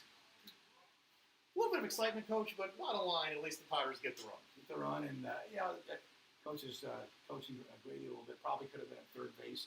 But the other thing is, as a base runner, you've got to be looking ahead at all times. You cannot, on a wild pitch or a situation like that, you've got to be looking at what your teammates doing. Sieben now 3 for 3, 3 singles. That one probably, well placed. Let's go with that. Yeah, it wasn't hit hard enough to be dangerous, but got the job done. Isn't that kind of the fun of baseball, though, right? Sometimes you hit a rocket for an out, and then you hit that thing, and it's a single and an RBI. But what do you remember the rocket ship for outs? You never remember the dribblers that make up for it. That is a good point, right? You think about that, right? Oh, man, I was 0 for 3 today, and 2 of those should have been hits. Or I was 1 for 3, but man, I get 2 rockets for outs, yeah, but the hit, that was the old 7 feet, and you just happened to beat it out. Yeah. Cal Mocher. That is part of what makes the game exciting and different. Cal Mocher at the plate. One's a bit high. But it is. And there's so many little quirks of baseball, right? That, again, to me, just make it more fun compared to... I mean, don't get me wrong. I love basketball, football, all sorts of sports. But baseball's just unique in a lot of ways. I agree. I played every sport. I loved it. I coached 2 sports, but I enjoy baseball, I think, the very most. And I'm not sure there's anything harder in sports than hitting. Yeah, I think baseball. It's just really they all the statistics and analysis that are done now, and the amount of time you have to make a decision is less than it takes to blink your eye. I mean, there's a lot of things that have to happen in a hurry to hit a baseball. That's a great point. Now, if you've seen me on a golf course, you might think golf's the hardest thing in sports, but The thing is, I heard someone say one time what makes golf harder than baseball in some ways is you have to play your foul balls. that's a good point. That's a good point. The ball's not moving. Boker will follow that one past Coach Launer at first base there. You have to pay attention in the catcher's box. I always knew the guys that hit the ball that direction. There's a picture of Nick Guerra hitting, and I'm in position. I'm ready to move. I'm going to protect myself. I'm not going to get killed. Pitch to Cal is high. We'll go to 2-2. 4-0 Junior Potters in the 4th inning. 2 runners on. Opportunity to really blow this game wide open if Cal can find some green grass out here. Especially the Siebens speed at first. Anything in the gap with 2 outs, he's going to score. He was scoring a long enough single. Boker will follow that one past Coach Crawford. He's going after both coaches' boxes. He's got back in the dugout if he's not careful. He can hit the coaches. Coach Bates will throw that one in. We joke around. Nice job, guys. That was a tough pitch in the outside corner. Went with it. Did what you're supposed to do. Fouled it off. He'll keep working until he gets a pitch he likes. Again, some good at-bats, right? I mean, go back to the Grady Loudermilk at-bat. We fouled off the tough 3-2 and walked. And that'll be strike 3 to Cal there as he swings through that. But still a solid inning. Potters on the board once again with 1 run and just 1 hit, but two big walks allow the Potters to push a run across on Brandon Siebens' bloop single to right field. Well, Coach Crawford's personal style isn't necessarily small ball, but today they've manufactured some runs, and we think going forward the next couple of years we may not hit as many home runs as we at the varsity levels we have in the past. So we're probably going to adopt a little bit of that ourselves. Absolutely. Looks like we're going to have some defensive changes here. I'm going to have to sort of sort it out and grab my roster here. Yep. Love it. You guys do this. Looks like Isaac Schaefer, number 8, is in right field now, so he replaces Jacob Anderson, and that might be the only one. It looks like everybody else is still the same as they were before. Who's in left field? Left field is Grady. That's right. Yeah, Grady Lauderbilk in left. So Cal Boker still in center. So Isaac Schaefer, number 8, is our first sub of the day. He's in right field. And he's a guy, I was like you, fortunate enough to just come out to tryouts and get a chance to sort of see these guys. One of the things I noticed about Isaac, though, that I really liked was he was really comfortable literally seemingly at maybe every position except catcher. Okay. You know, so That's pretty valuable. yeah, like he's a really valuable guy in that sense. Now, I don't know if he pitches or not, but if he can play all the other 7 positions, that's a really valuable guy. Not too many guys can play 6, 7, 8 positions. The guys that can, they've got a spot. Yeah, and I think that might just kind of trying to play the game of read Coach Crawford's mind. Maybe that's why he's that first guy he wants to get in, because he knows he's going to need him at some point. This is a deep, I mean, from what I've seen been around a little bit, this is a pretty deep 8th grade team, and there's some guys in that dugout that didn't start the game that are good players. They'll play some this year. Absolutely, and again, that's kind of the unfortunate thing about the shortened schedule this year with the limit of 2 game days a week. Now you can play 3 games if one's a doubleheader, but I mean I don't know. I think that's the hardest part to me, and I guess kind of want to get your opinion on this, is that developmental aspect of it. Like, you know, because there's always that temptation, right? You're coaching, you want to win every game you play, but you also know that when you're not at that top level, right, that you do need to continue to develop also. Well, it's an interesting little dichotomy or microcosm, whatever term you like to use, in that, you know, in 7th and 8th grade, it's a little bit like varsity, you know, JV. Yeah. So 8th grade there's a tournament, 7th grade is more developmental. Freshman and sophomore levels in high school, there's no state tournament. We're trying to develop players for the varsity level. But having been a long-time sophomore coach, you know this. You want to win games. Yeah. Too. Oh, yeah. Absolutely. And we want players to come up having been used to winning, Yeah. expecting to win. So that's part of it. But at the end of the day, I think what's most important at the 7th grade level, at the freshman, sophomore level, is developing skills and getting to the point where you can be a productive varsity player. Yeah, absolutely. Justin Bryan here, played 1-1 here, but yeah, I mean, absolutely right. I think about that sometimes at sophomore level. It's like I don't want to just play the top 8 or 9, or whatever you want to call it, 8 plus the pitching staff. But at the same time, I mean, obviously there's that temptation of, you know, you're putting the score on the scoreboard. I want to win this thing. Right, and Coach Crawford, I think he does a good job. He doesn't expect you to win every game. We take your players away, and all those kinds of things. But at the end of the day, you wouldn't be doing this if you weren't competitive. I think that's exactly right, right? A lot of us, I mean, I think you're the same way, right? One of the reasons we get into coaching is because we can't play anymore, but we still want that competitive spirit and a way to kind of channel that. And obviously to, you know, develop the young people and, you know, have relationships with the guys. But Absolutely. Every coach is a competitor at their heart. Yep. You wouldn't do it otherwise. Yeah, I think you made a good point there, Ian. I thought about that a moment ago when I was talking. All those things we talked about, developing, winning, those are all really important. But, you know, it's the relationships and it's the mentoring and helping these guys become the kind of young men they can be. And then the relationships that continue after they leave here are important to all of us for sure. Justin Bryan walks and Mikey Mendoza up. That's the first walk of the game for Schaffnet. But Really? I was about ready to say, you know, does he look like he's tiring? But then he comes back with Mendoza, first pitch right there, fouled back. But yeah, I don't know how many innings coach is planning on him pitching today. He certainly doesn't look labored at all, despite the one walk. That one is fouled off over to the first base side. Now, I think if he's just a 50 hitter's credit, I mean, it is, you're facing a guy like him that throws really hard. Everybody knows who he is. He throws gas. You know, the temptation is to go up there and see if maybe he'll walk you at night. Mendoza comes up swinging, first 2 pitches, he swings and fouls him off. That one is a little bit up inside. Big ball, 1-2.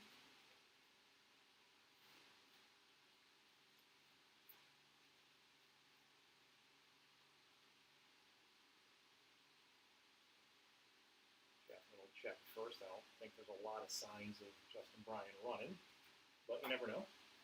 It'd be a shock now for nothing. It'd be a bit of a surprise, especially since they had a run for out in the first inning. I didn't see it, but I understand it wasn't real close. It was not real close, and it was their leadoff hitter. It was Lucas Virgil, who, I mean, by all intents and purposes, you assume is one of your fastest guys for batting him in the leadoff spot. When's the last time you saw baseball? Here's a question for you. Okay. Where both leadoff hitters were catchers. That's a great question. I'm not sure. Truly, I'm not sure ever. Mm-hmm. I mean, I'm trying to think if, as a coach, I've ever done it. If I've ever had the catcher hit leadoff. It is an unusual combination. Yeah. I think my first year, I was not the head coach, but I was helping coach. And Tom Herman, sophomore coach, there's strike three to Mendoza, but Tom Herman had Ryan Wiegand, who was a football running back, also the catcher. And I think Ryan may have let off at times. Did Morse ever lead off? The guy that was athletic and fast. Yeah, that's a good question. I'm trying to think if Jake ever let off. I think Jake was almost, at least when I coached, because I did coach Jake when I was freshman coach. I think I always did him in the number 2 spot. Yeah. I think I literally about wrote him in number 2 in pen in game 1 and never changed it. Coaches, I think, I saw him talking to his assistant coaches. I think maybe they're looking at the pitch count with Ryan and just talking a little bit. And Steven, the catcher, he's not really he's an outfielder. Yeah. So he didn't realize she should come to the mound for the conversation. Hey, come join us. Talk to you. I want to talk to me too, Coach. That's fun. I like talking to you.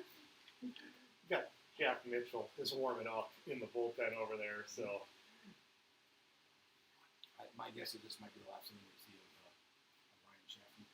And he's been obviously excellent today. And there you go. It's a little bit of a floater out there. Nice catch by Owen Adams. Good. Actually, Jacob Rose there. That's not a bad piece of hitting. A tough pitch, but just couldn't quite loop it in. Nice job by Adams to get a good jump, get a good read on it, make the play. So still 4-0.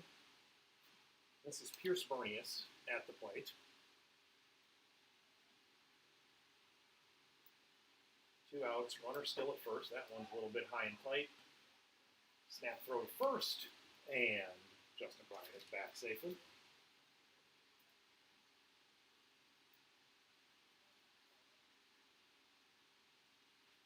Beautiful day out here, though, too. It's nice.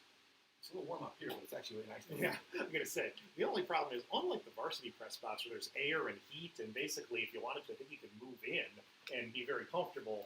The junior high press box is a little more old school. You know, as a coach, I'm not up in the press box during games, but occasionally I have to come up to do something, tell somebody something, whatever. And I've noticed if it's warm out, Quicks and throw to second a little bit. I'm not sure. I think that might have been he read the ball in the dirt. I'm going to say delay steal. that's what I was going to say. Might, That felt a little bit like a delayed steal almost, but maybe just a dirt read, like you said. But I noticed if it's a really warm day or a really cold day, that press box is a very popular place. Yes. 27 people in there. Well, and that's the other thing. The varsity press box is a little bit larger. Now, there's plenty of room for the 2 of us up here. You could probably fit another person if we had a PA announcer or something. But you're not kidding. The varsity press box, sometimes that place, it does look like there's, like you said, like 25 people that are sneaking up there somehow. I remember during sectionals 2 years ago, unfortunately we lost the regional championship game, so you and I broadcast the sectional, and we had some players, Nick Ware, Ruth Feet and Jacob Moses and Jack Brennan talking with us. Yeah. And I remember that there was the air conditioning that wasn't working, and there was a fan in the other corner, and there were too many people in the block that we couldn't get to it. Yes, that's right. I think I whined around enough somebody moved the fan eventually over by me. That's true. Well, that was also the only way we were going to get those guys to talk to us, because I recall they were clustered by the fan, which is probably intelligent. I mean, it can't, Maybe it was them that was blocking you. I can say that. Yeah. There's 3-2, 2 outs. Again, like Coach Wright said, probably Shaffin's last inning. Let's see how he finishes it. He's going to finish it with a strikeout. Rockford strikes even at first. Throw is high. Cameron Crawford grabs it. Nice job by Cam to show some hops there. That's another strikeout. So once again, a clean inning for Shaffin. He did walk a guy, but no runs, no hits. And I'm going to quickly do my math. 1, 2, 3, 4, 5, 6, 7, 8, 9, 10, 11, 12 strikeouts for Ryan Shaffin through 5 innings. And I'm guessing that'll probably be the 12 strikeouts he's going to end up with. Well, Cam did a nice job, but that was not an easy play at first. So one thing maybe he can make it a little easier on himself is he doesn't have to have his foot in the bag. He can just go get the ball first. There's time And to then go come back. And I think that's an excellent point. As we teach our first baseman, one of the things we tell him, it sounds stupid, but it's your job is to catch. The first thing is catch the ball. Yeah. Catch the ball, and if you have to get off the bag to do it, you have to bag to do it. You got to stop the ball. But you played first base Bates, and I think that's actually a really good point, right? Because your instinct sometimes is I have to hold the bag, but the reality of it is, what's more important, right? The ball or the base? Because if it gets by you, then you're giving up 2 bases. Exactly. And the other thing that's really hard for, especially new first baseman, is the footwork. First base is a footwork position, and you see anytime you see a guy stride out and then he reaches one direction or the other, he made a mistake. He made a stride too early, right? You want to wait till you see the ball's coming and stride towards it. But that's hard to. It's not natural. You always want to get that stride going, and it's a mistake. I'm going to plug in, just Coach may be wondering what the heck I'm doing here, but making sure we're able to continue to broadcast for you is I'm switching. How did you do that at Super Sectional? We had that like 17-hour game. How did you must have had battery packs? I did bring a battery pack for that one. The Super Sectional game at Augustana. Yeah, it was obviously well into extra innings. I think it's like nearly a 4-hour broadcast if you look at the. I watched it. Yeah. And I watched the state championship games too, and it's interesting to watch. As a first base coach in the dugout, you think you see everything, but you don't. There's a lot of things that you don't see, and then just watching it the TV view was really kind of interesting. Well, I will tell you, and Coach Bates and I got the opportunity. It's honestly, obviously I love coaching, but as Ryan Chapman go to center field, that'll be, like you said, a perfect description, a bullet base hit to center field. But getting a chance to call those state semifinal and state final from the press box, and obviously the minor league stadium, you're the classic 3 levels above press box. Yeah, you see everything. You do see more than you even think about, right? I mean, because like us here, it's a good view, but we're, really probably not even, if we actually measured it, probably not even a full story up, Yeah, well, maybe about that. Yeah, maybe we are. Oh, pickoff throw to first, and Schaffman is out. Nice job by Dietrich. Good footwork. Speaking of footwork on the pickoff. Good quick move. Well, yeah, if you remember the semifinal game, we played game phone against us in the 5th inning, and then we got a couple of unique hits to start the inning off. I.J. Goodman just hit a ball to first base and wanted too far off of first base, and he beat it back to the bag, and then Isaac Weber tried to butt him over and popped it up, and the catcher off his glove, right? So the rest of first and second. The next 2 guys up, Ashton Holcomb and Braden Brown, both struck out looking. I remember I was a little frustrated, but you got to swing the bat. Until I saw the replay, those were really tough pitches to reach, much less hit. I will never forget Coach Bates was all over that. He was. I couldn't believe because in the first base coach's box, they look close. Yeah. You really weren't that close. And then, of course, I was going to say something to them after the inning, but then Nick came up with a 2-run triple and didn't care anymore. No, it becomes a lot less of an issue at that point. So anyway, we got Karsten Thurman at the plate, and obviously with Schaffner being picked off, Karsten is trying to get on base and sort of restart the rally here for the junior Potters. He'll swing through that one. Carson played, I think, as I understand, played at a pretty high level this summer and had a good summer. And the practices I see, he hits the ball pretty well. I like the fact that he clearly chokes up with 2 strikes. He does. Anthony Rizzo approach. Yeah, I mean, I feel like that's a swing and miss at that one. But good pitch. Yeah, but I feel like that's one of those things that I'm sure you think you were taught that too, and I feel like it's almost gone away as far as like a common thing. Yeah, and I don't, I guess my personal opinion is I don't know that choking up is as critical as shortening up. Yeah. You got to shorten the pass of the ball, shorten your swing, just try to put it in play. And if choking up the bat helps you do that, then great. Here's Isaac Schaefer. We mentioned he went in defensively last inning. And I'm his first bad season then. Yep, and I'm still crawling over trying to. There's the ball here. Just want to make sure I don't unplug anything that I'm not supposed to.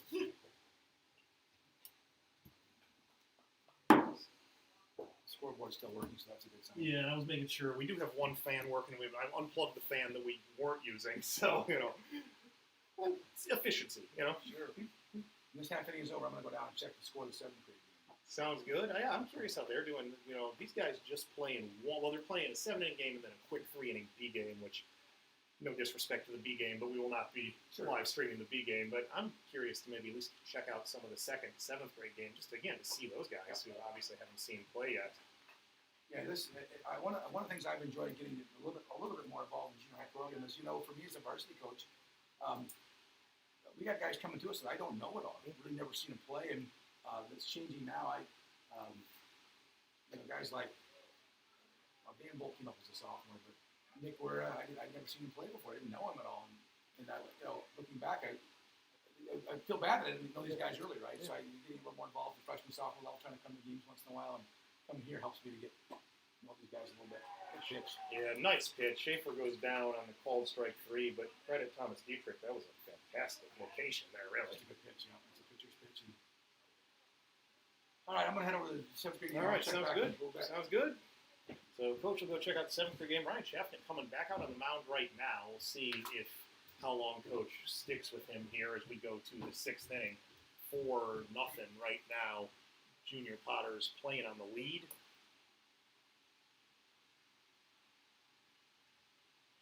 Schaffner has been, again, pretty efficient, all things considered.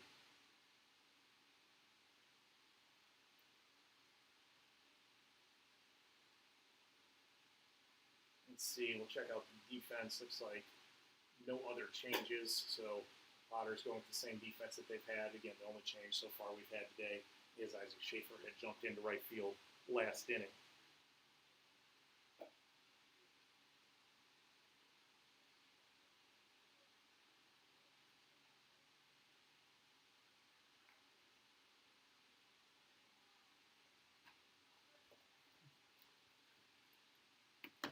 And again, very impressed with Schaffner so far. I mean, we mentioned the 12 strikeouts, but also only 2 walks. And I'm going to go back and double check. You know, math isn't a strong suit. I'm an English teacher, but actually, only one walk for Schaffner so far. Interestingly enough, Potter's haven't been walked that many times either. So, like Coach Wright was saying, the pitching has been very efficient for both teams. Here's Pierce Bernius to lead off the 6th inning. And that one is a bit outside.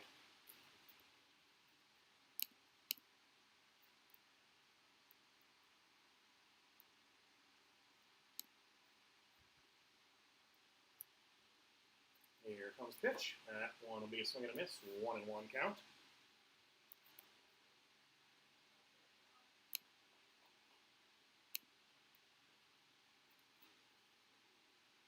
Pitcher Bernius a bit outside. Schaffner still seems to have his velocity. I mean, maybe it slowed down a little bit, but certainly not much from where he was early in the game. Maybe a little bit of fatigue where he's not quite as efficient in the strike zone. Bernius will fly that one into short left field, and that'll be a catch out there for Grady Loudermilk.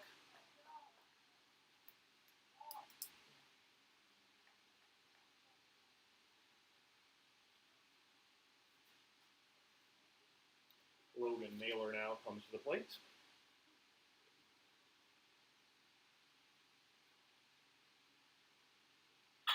Naylor to center field. Cal Boker will take 3 steps back and secure the catch. And 2 outs. And we talked about maybe Schaffner trying to keep the pitch count down with a few quick outs early in the count. There it is, right? One pitch right there to Naylor, and he flies it to center field for an out. So exactly what you want.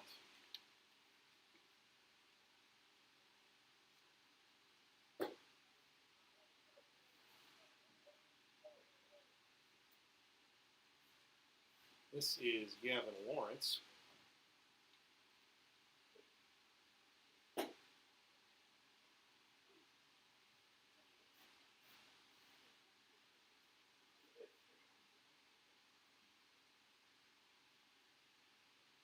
Here comes pitch. That one's a bit inside here.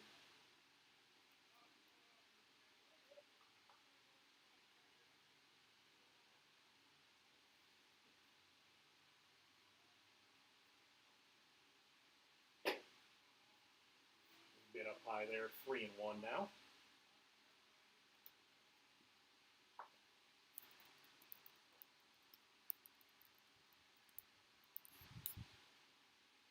One is inside. Gavin Lawrence takes his walk. As we mentioned earlier, that will just be the 2nd walk of the day by Ryan Schaffner. And it looks like that'll be the time Coach Crawford's going to take him out. So he was going to let Schaffner go until somebody got on base here in the 6th inning, obviously. And what's going to happen here is Schaffner gets a well-deserved hand from the fans as Jack Mitchell is going to take over on the mound. Schaffner's going to go to 3rd base. And it looks like Miles Lehman, who has been previously at 3rd base, is going to come out of the game.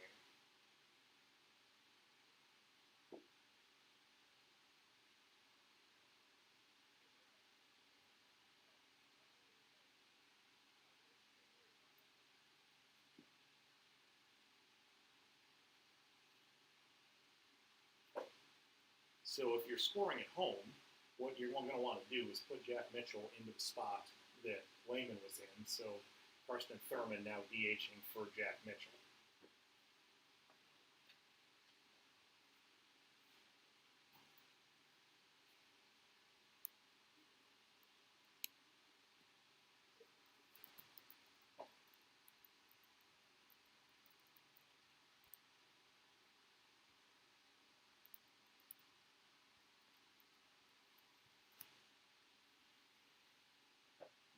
As Mitchell completes his warm-up tosses, we'll look ahead here. He's going to face Thomas Dietrich first.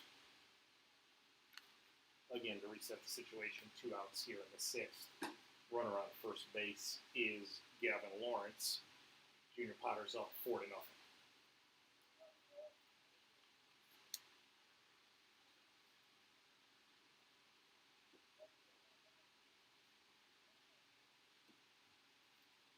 Here comes the pitch. Grounded towards shortstop. Adams up with it across the diamond and out. Nice play from Owen Adams there. And Jack Mitchell, extremely efficient. 1 pitch, 1 out in the 6th inning for the Wildcats. No runs. There was a walk, which led to a man left on base. No hits. Still 4-0 Junior Potters after 5.5 innings of play.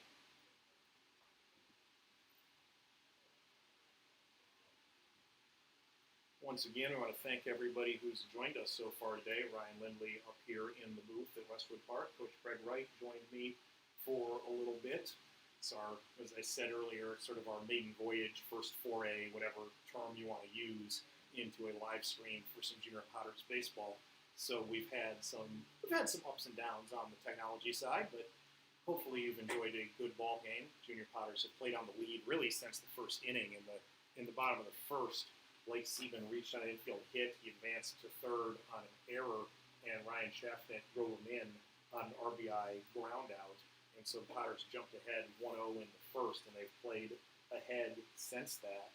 Sieben sort of has been the main guy in the ballgame. If you look at the stats, he's 3 for 3 with that run scored I mentioned and 2 RBIs. So Sieben's a guy that got 8th grade action last year as a 7th grader, and Coach Wright, when he was up here, was talking about how, playing a level up certainly will help you as you get to that next year. You've had more at-bats against that level of competition, so on and so forth.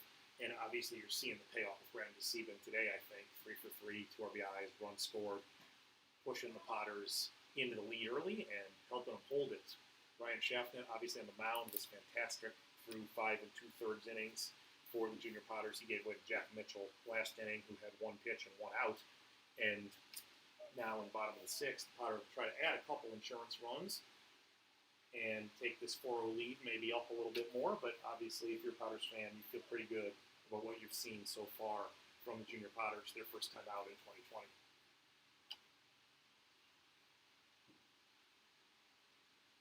Great ball up at the plate.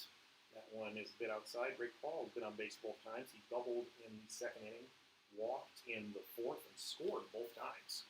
So efficiency here for Drake Paul.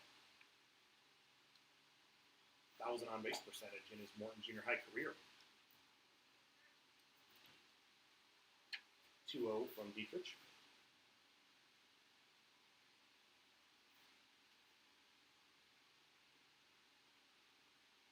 That one is inside. It'll be 3-0.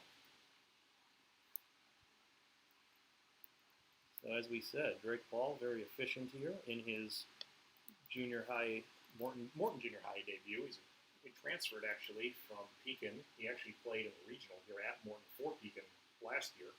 There's a strike from Dietrich, so 3-1's the count.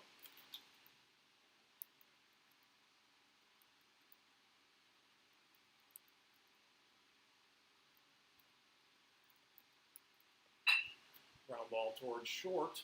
Lawrence, a little bit of a bobble over to first, and Paul is out. Gavin Lawrence still has some arm strength despite throwing a great number of pitches today for the Wildcats. Fired a bullet toward first after a bobble and got Drake Paul by a step.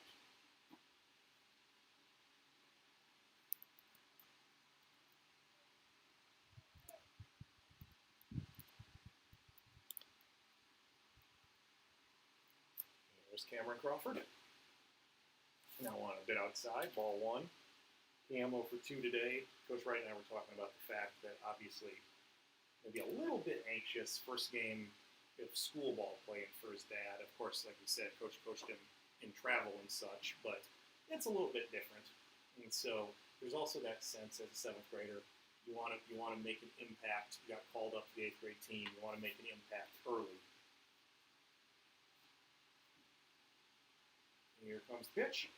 That one is swung over the top of what I believe was some sort of change-up or off-speed pitch of some sort. So 1-2 now.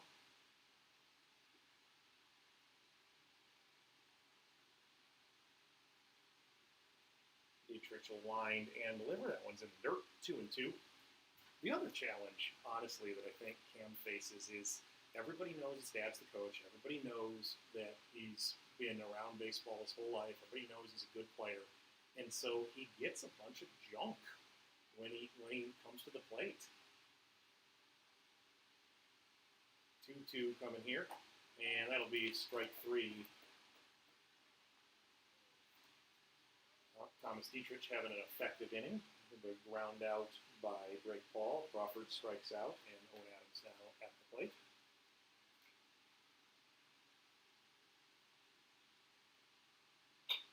Adams will float that one into foul territory at third base, where it'll be grabbed by Isaac Lakin, and that'll be the 3rd out of the inning. So no runs, no hits, no errors, nobody left for the Junior Potters in that inning. We're going to head to the top of the 7th. Jack Mitchell will be on the mound trying to close out victory number 1 for the Junior Potters in 2020. He'll have Isaac Lakin, Justin Bryan, and Mikey Mendoza up against him for the Wildcats, unless Coach Baselli goes to his bench. That's 4, 5, 6 in the batting order, though, so my assumption here is that you're going to see exactly those guys.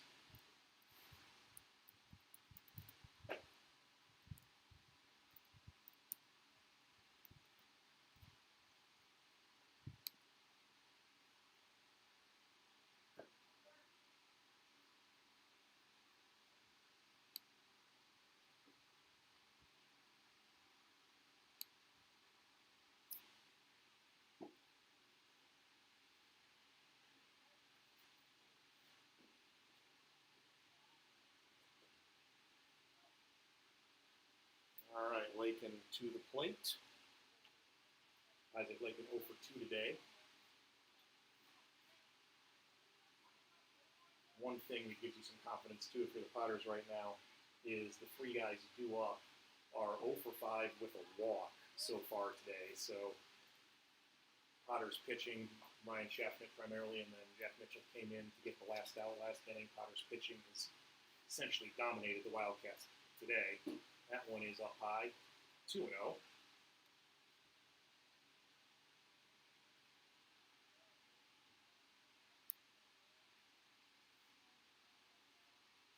There's pitch. That'll be strike 3. Or excuse me, that's strike 1. Got a little excited there.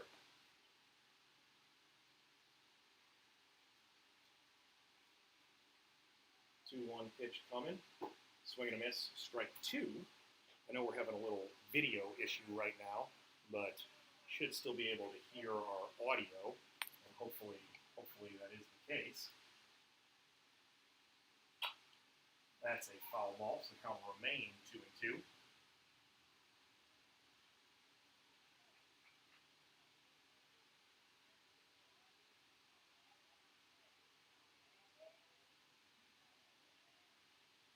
Here comes the 2-2, strike 3. Nice pitch by Jack Mitchell. A little sinking fastball there, and that'll be strike 3. So Potters now 2 outs from finishing this ball game.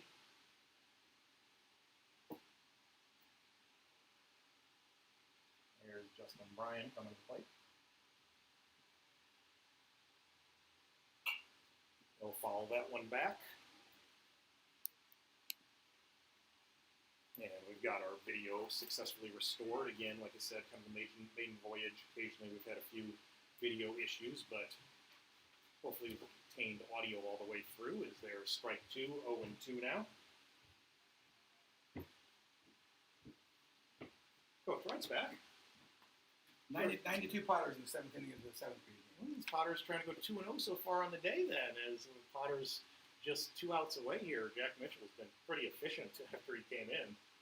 Yeah, I got left the 5th inning. It's the 7th already. What happened? Well, Not much. Yeah, not much. That's it. I mean, Jack's been really efficient, and as that one's a little bit tight, ball 2-2-2, but he came in. Nice play by Owen Adams. Actually led to the first out when he came in, but he's thrown strikes, and obviously Ryan Schaffner, of course, was spectacular. That one's just a little bit down. He puts in a good spot, though. Yeah. And again, the one thing I'm looking at too, right? So we get the number 5 hitter up here in the 7th for the Wildcats. So even if somebody gets on base, it's going to happen to the lower part of the order if it gets through there. Toward right field, Schaefer up with it, going for the 9-3 put out, throws a little wide, but good backup by Sieben. Yep. That's one of those things that's a little bit unique to junior high baseball. The single to right field, but throw him out of first base. If you get a little older, the field's get a little bit bigger, it's a little bit more difficult to do that. We were just about, 18 inches from a 9-3 put out. Schaefer's throw was about 1.5 feet off of I'm first not base. sure you didn't beat it anyway. Yeah, that's true. I saw a video, probably on YouTube, I don't remember, of a youth game, and the guy hit a sharp single to left. The left field had a strong arm, and the hitter wasn't very fast, and threw him out of first base. It was like, it felt so bad for him. So that's rough. As a guy that was never super fast, I'm glad that never happened to me. Yeah. That would have been really rough. I'm sure you heard about it. I would imagine. Mendoza swings and misses at the first pitch here. My comment would have been, see how hard it was hit?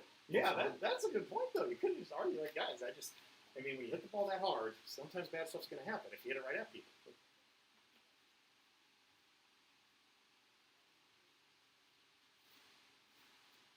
Justin Bryan on first.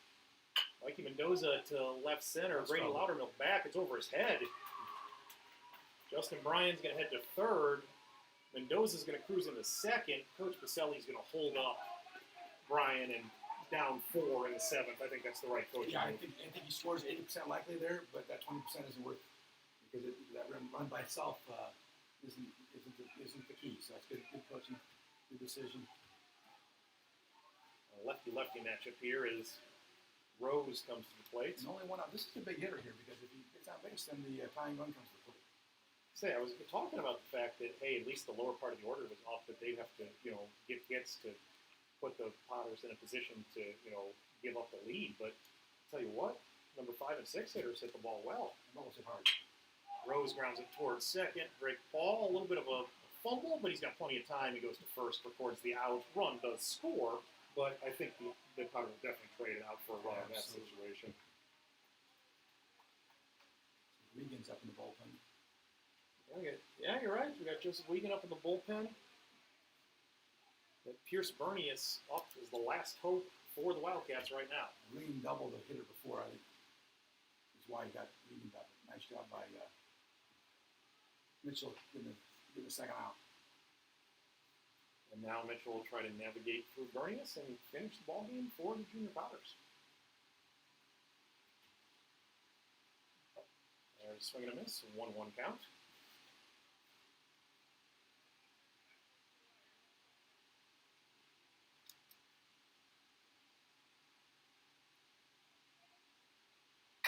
Bernius, high pop up on the infield. Owen Adams calls for it, and he's got it, and that'll do it.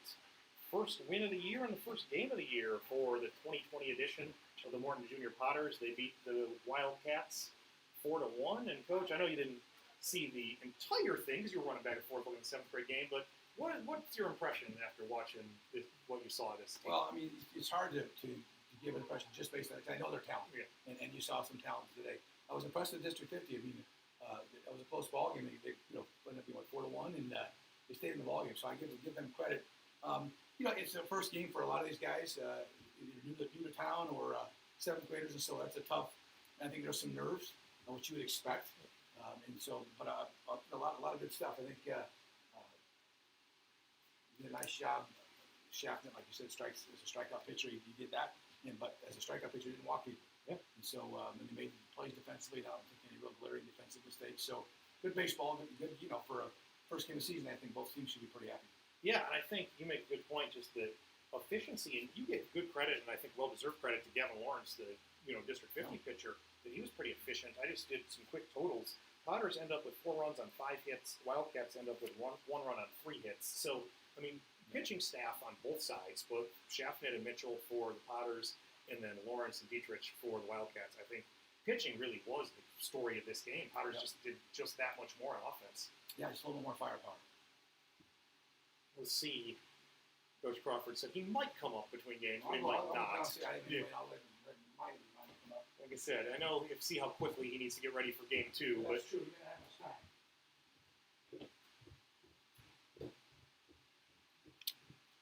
we'll see if he shows up here. But like I said, the totals: 4 runs, 5 hits for the Potters, 1 run, 3 hits for the Wildcats. Kind of standout players, if you want to talk about that. Obviously, I've mentioned a couple times Blake Sieben, 3 for 3 with 2 RBIs and a run scored, and then Ryan Schaffnet pitched 5 2/3 innings, and he struck out 12 in the 5 2/3 innings that he pitched. So obviously, Sieben and Schaffnet were the guys that really stood out when you think about this. But again, credit, like Coach Wright said, credit District 50, Gavin Lawrence on the mound, certainly battled throughout his innings on the mound. He challenged the Potters, and Potters had just enough offensive efficiency and just enough extra firepower compared to District 50 that they got through it with the 4-1 victory. A couple other notable stats for the ball game. Other Potters with hits. Sieben, like we mentioned, had 3 hits. Schaffnet had a single as well, and then Drake Ball had a double, a walk, and 2 runs scored. So, solid game all around.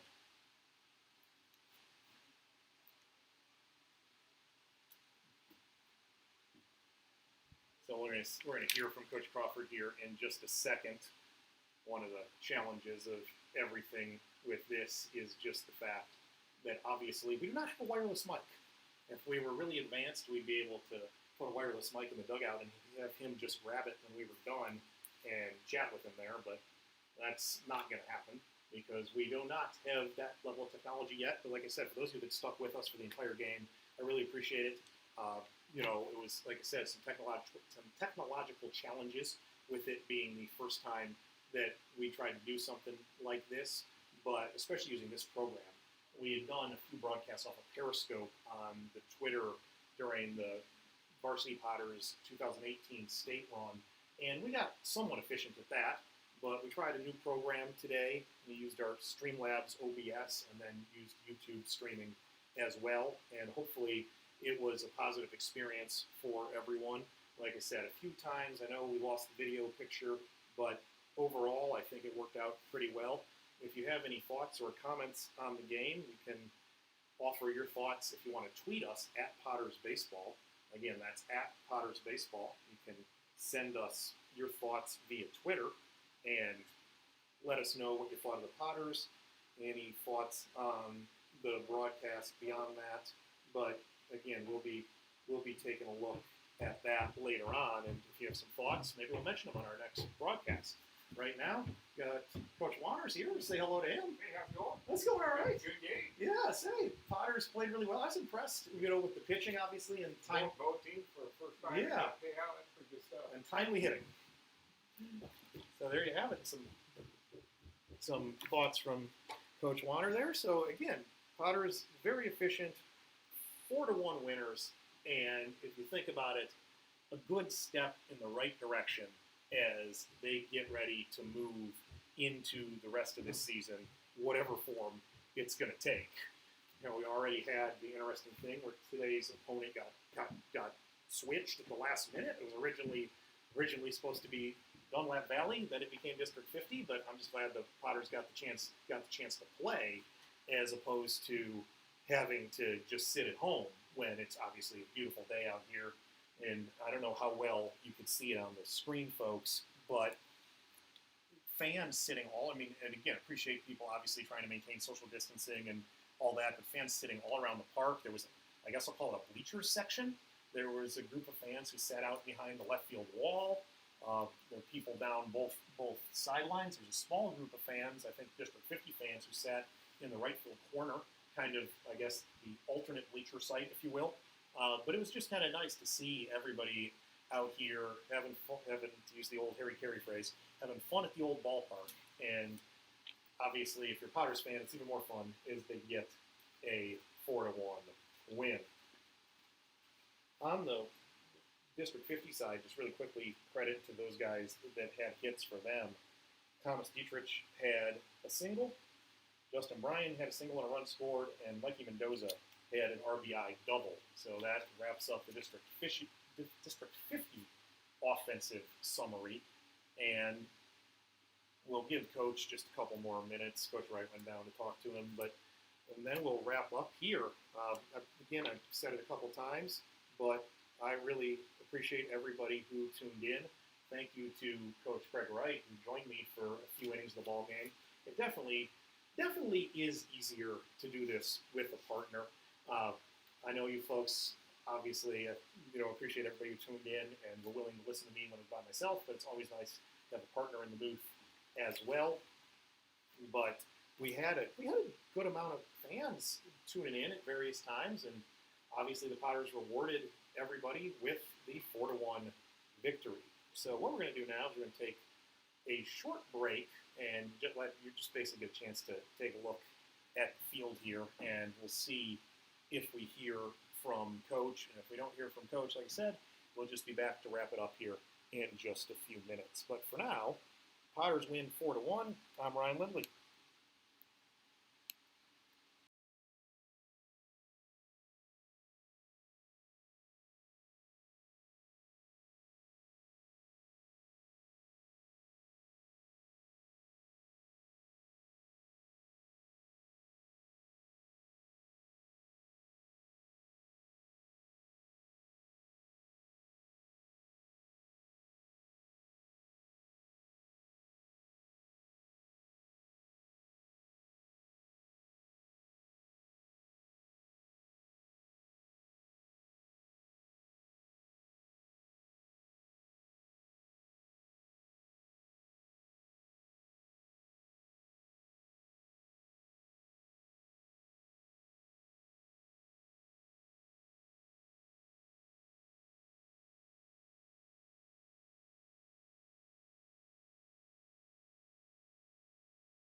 All right, back here at Westwood Park, Ryan Lindley, and now joined by the head coach of the Junior Potters, Jesse Crawford. And Coach, I mean, I just think Coach Wright was up here a little while and we were talking about it, but obviously the number one thing is efficiency on the mound.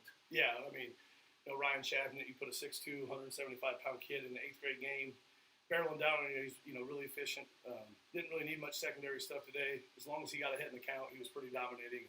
When he works fast, keeps your defense moving, a couple good plays behind him, and good W to start the season.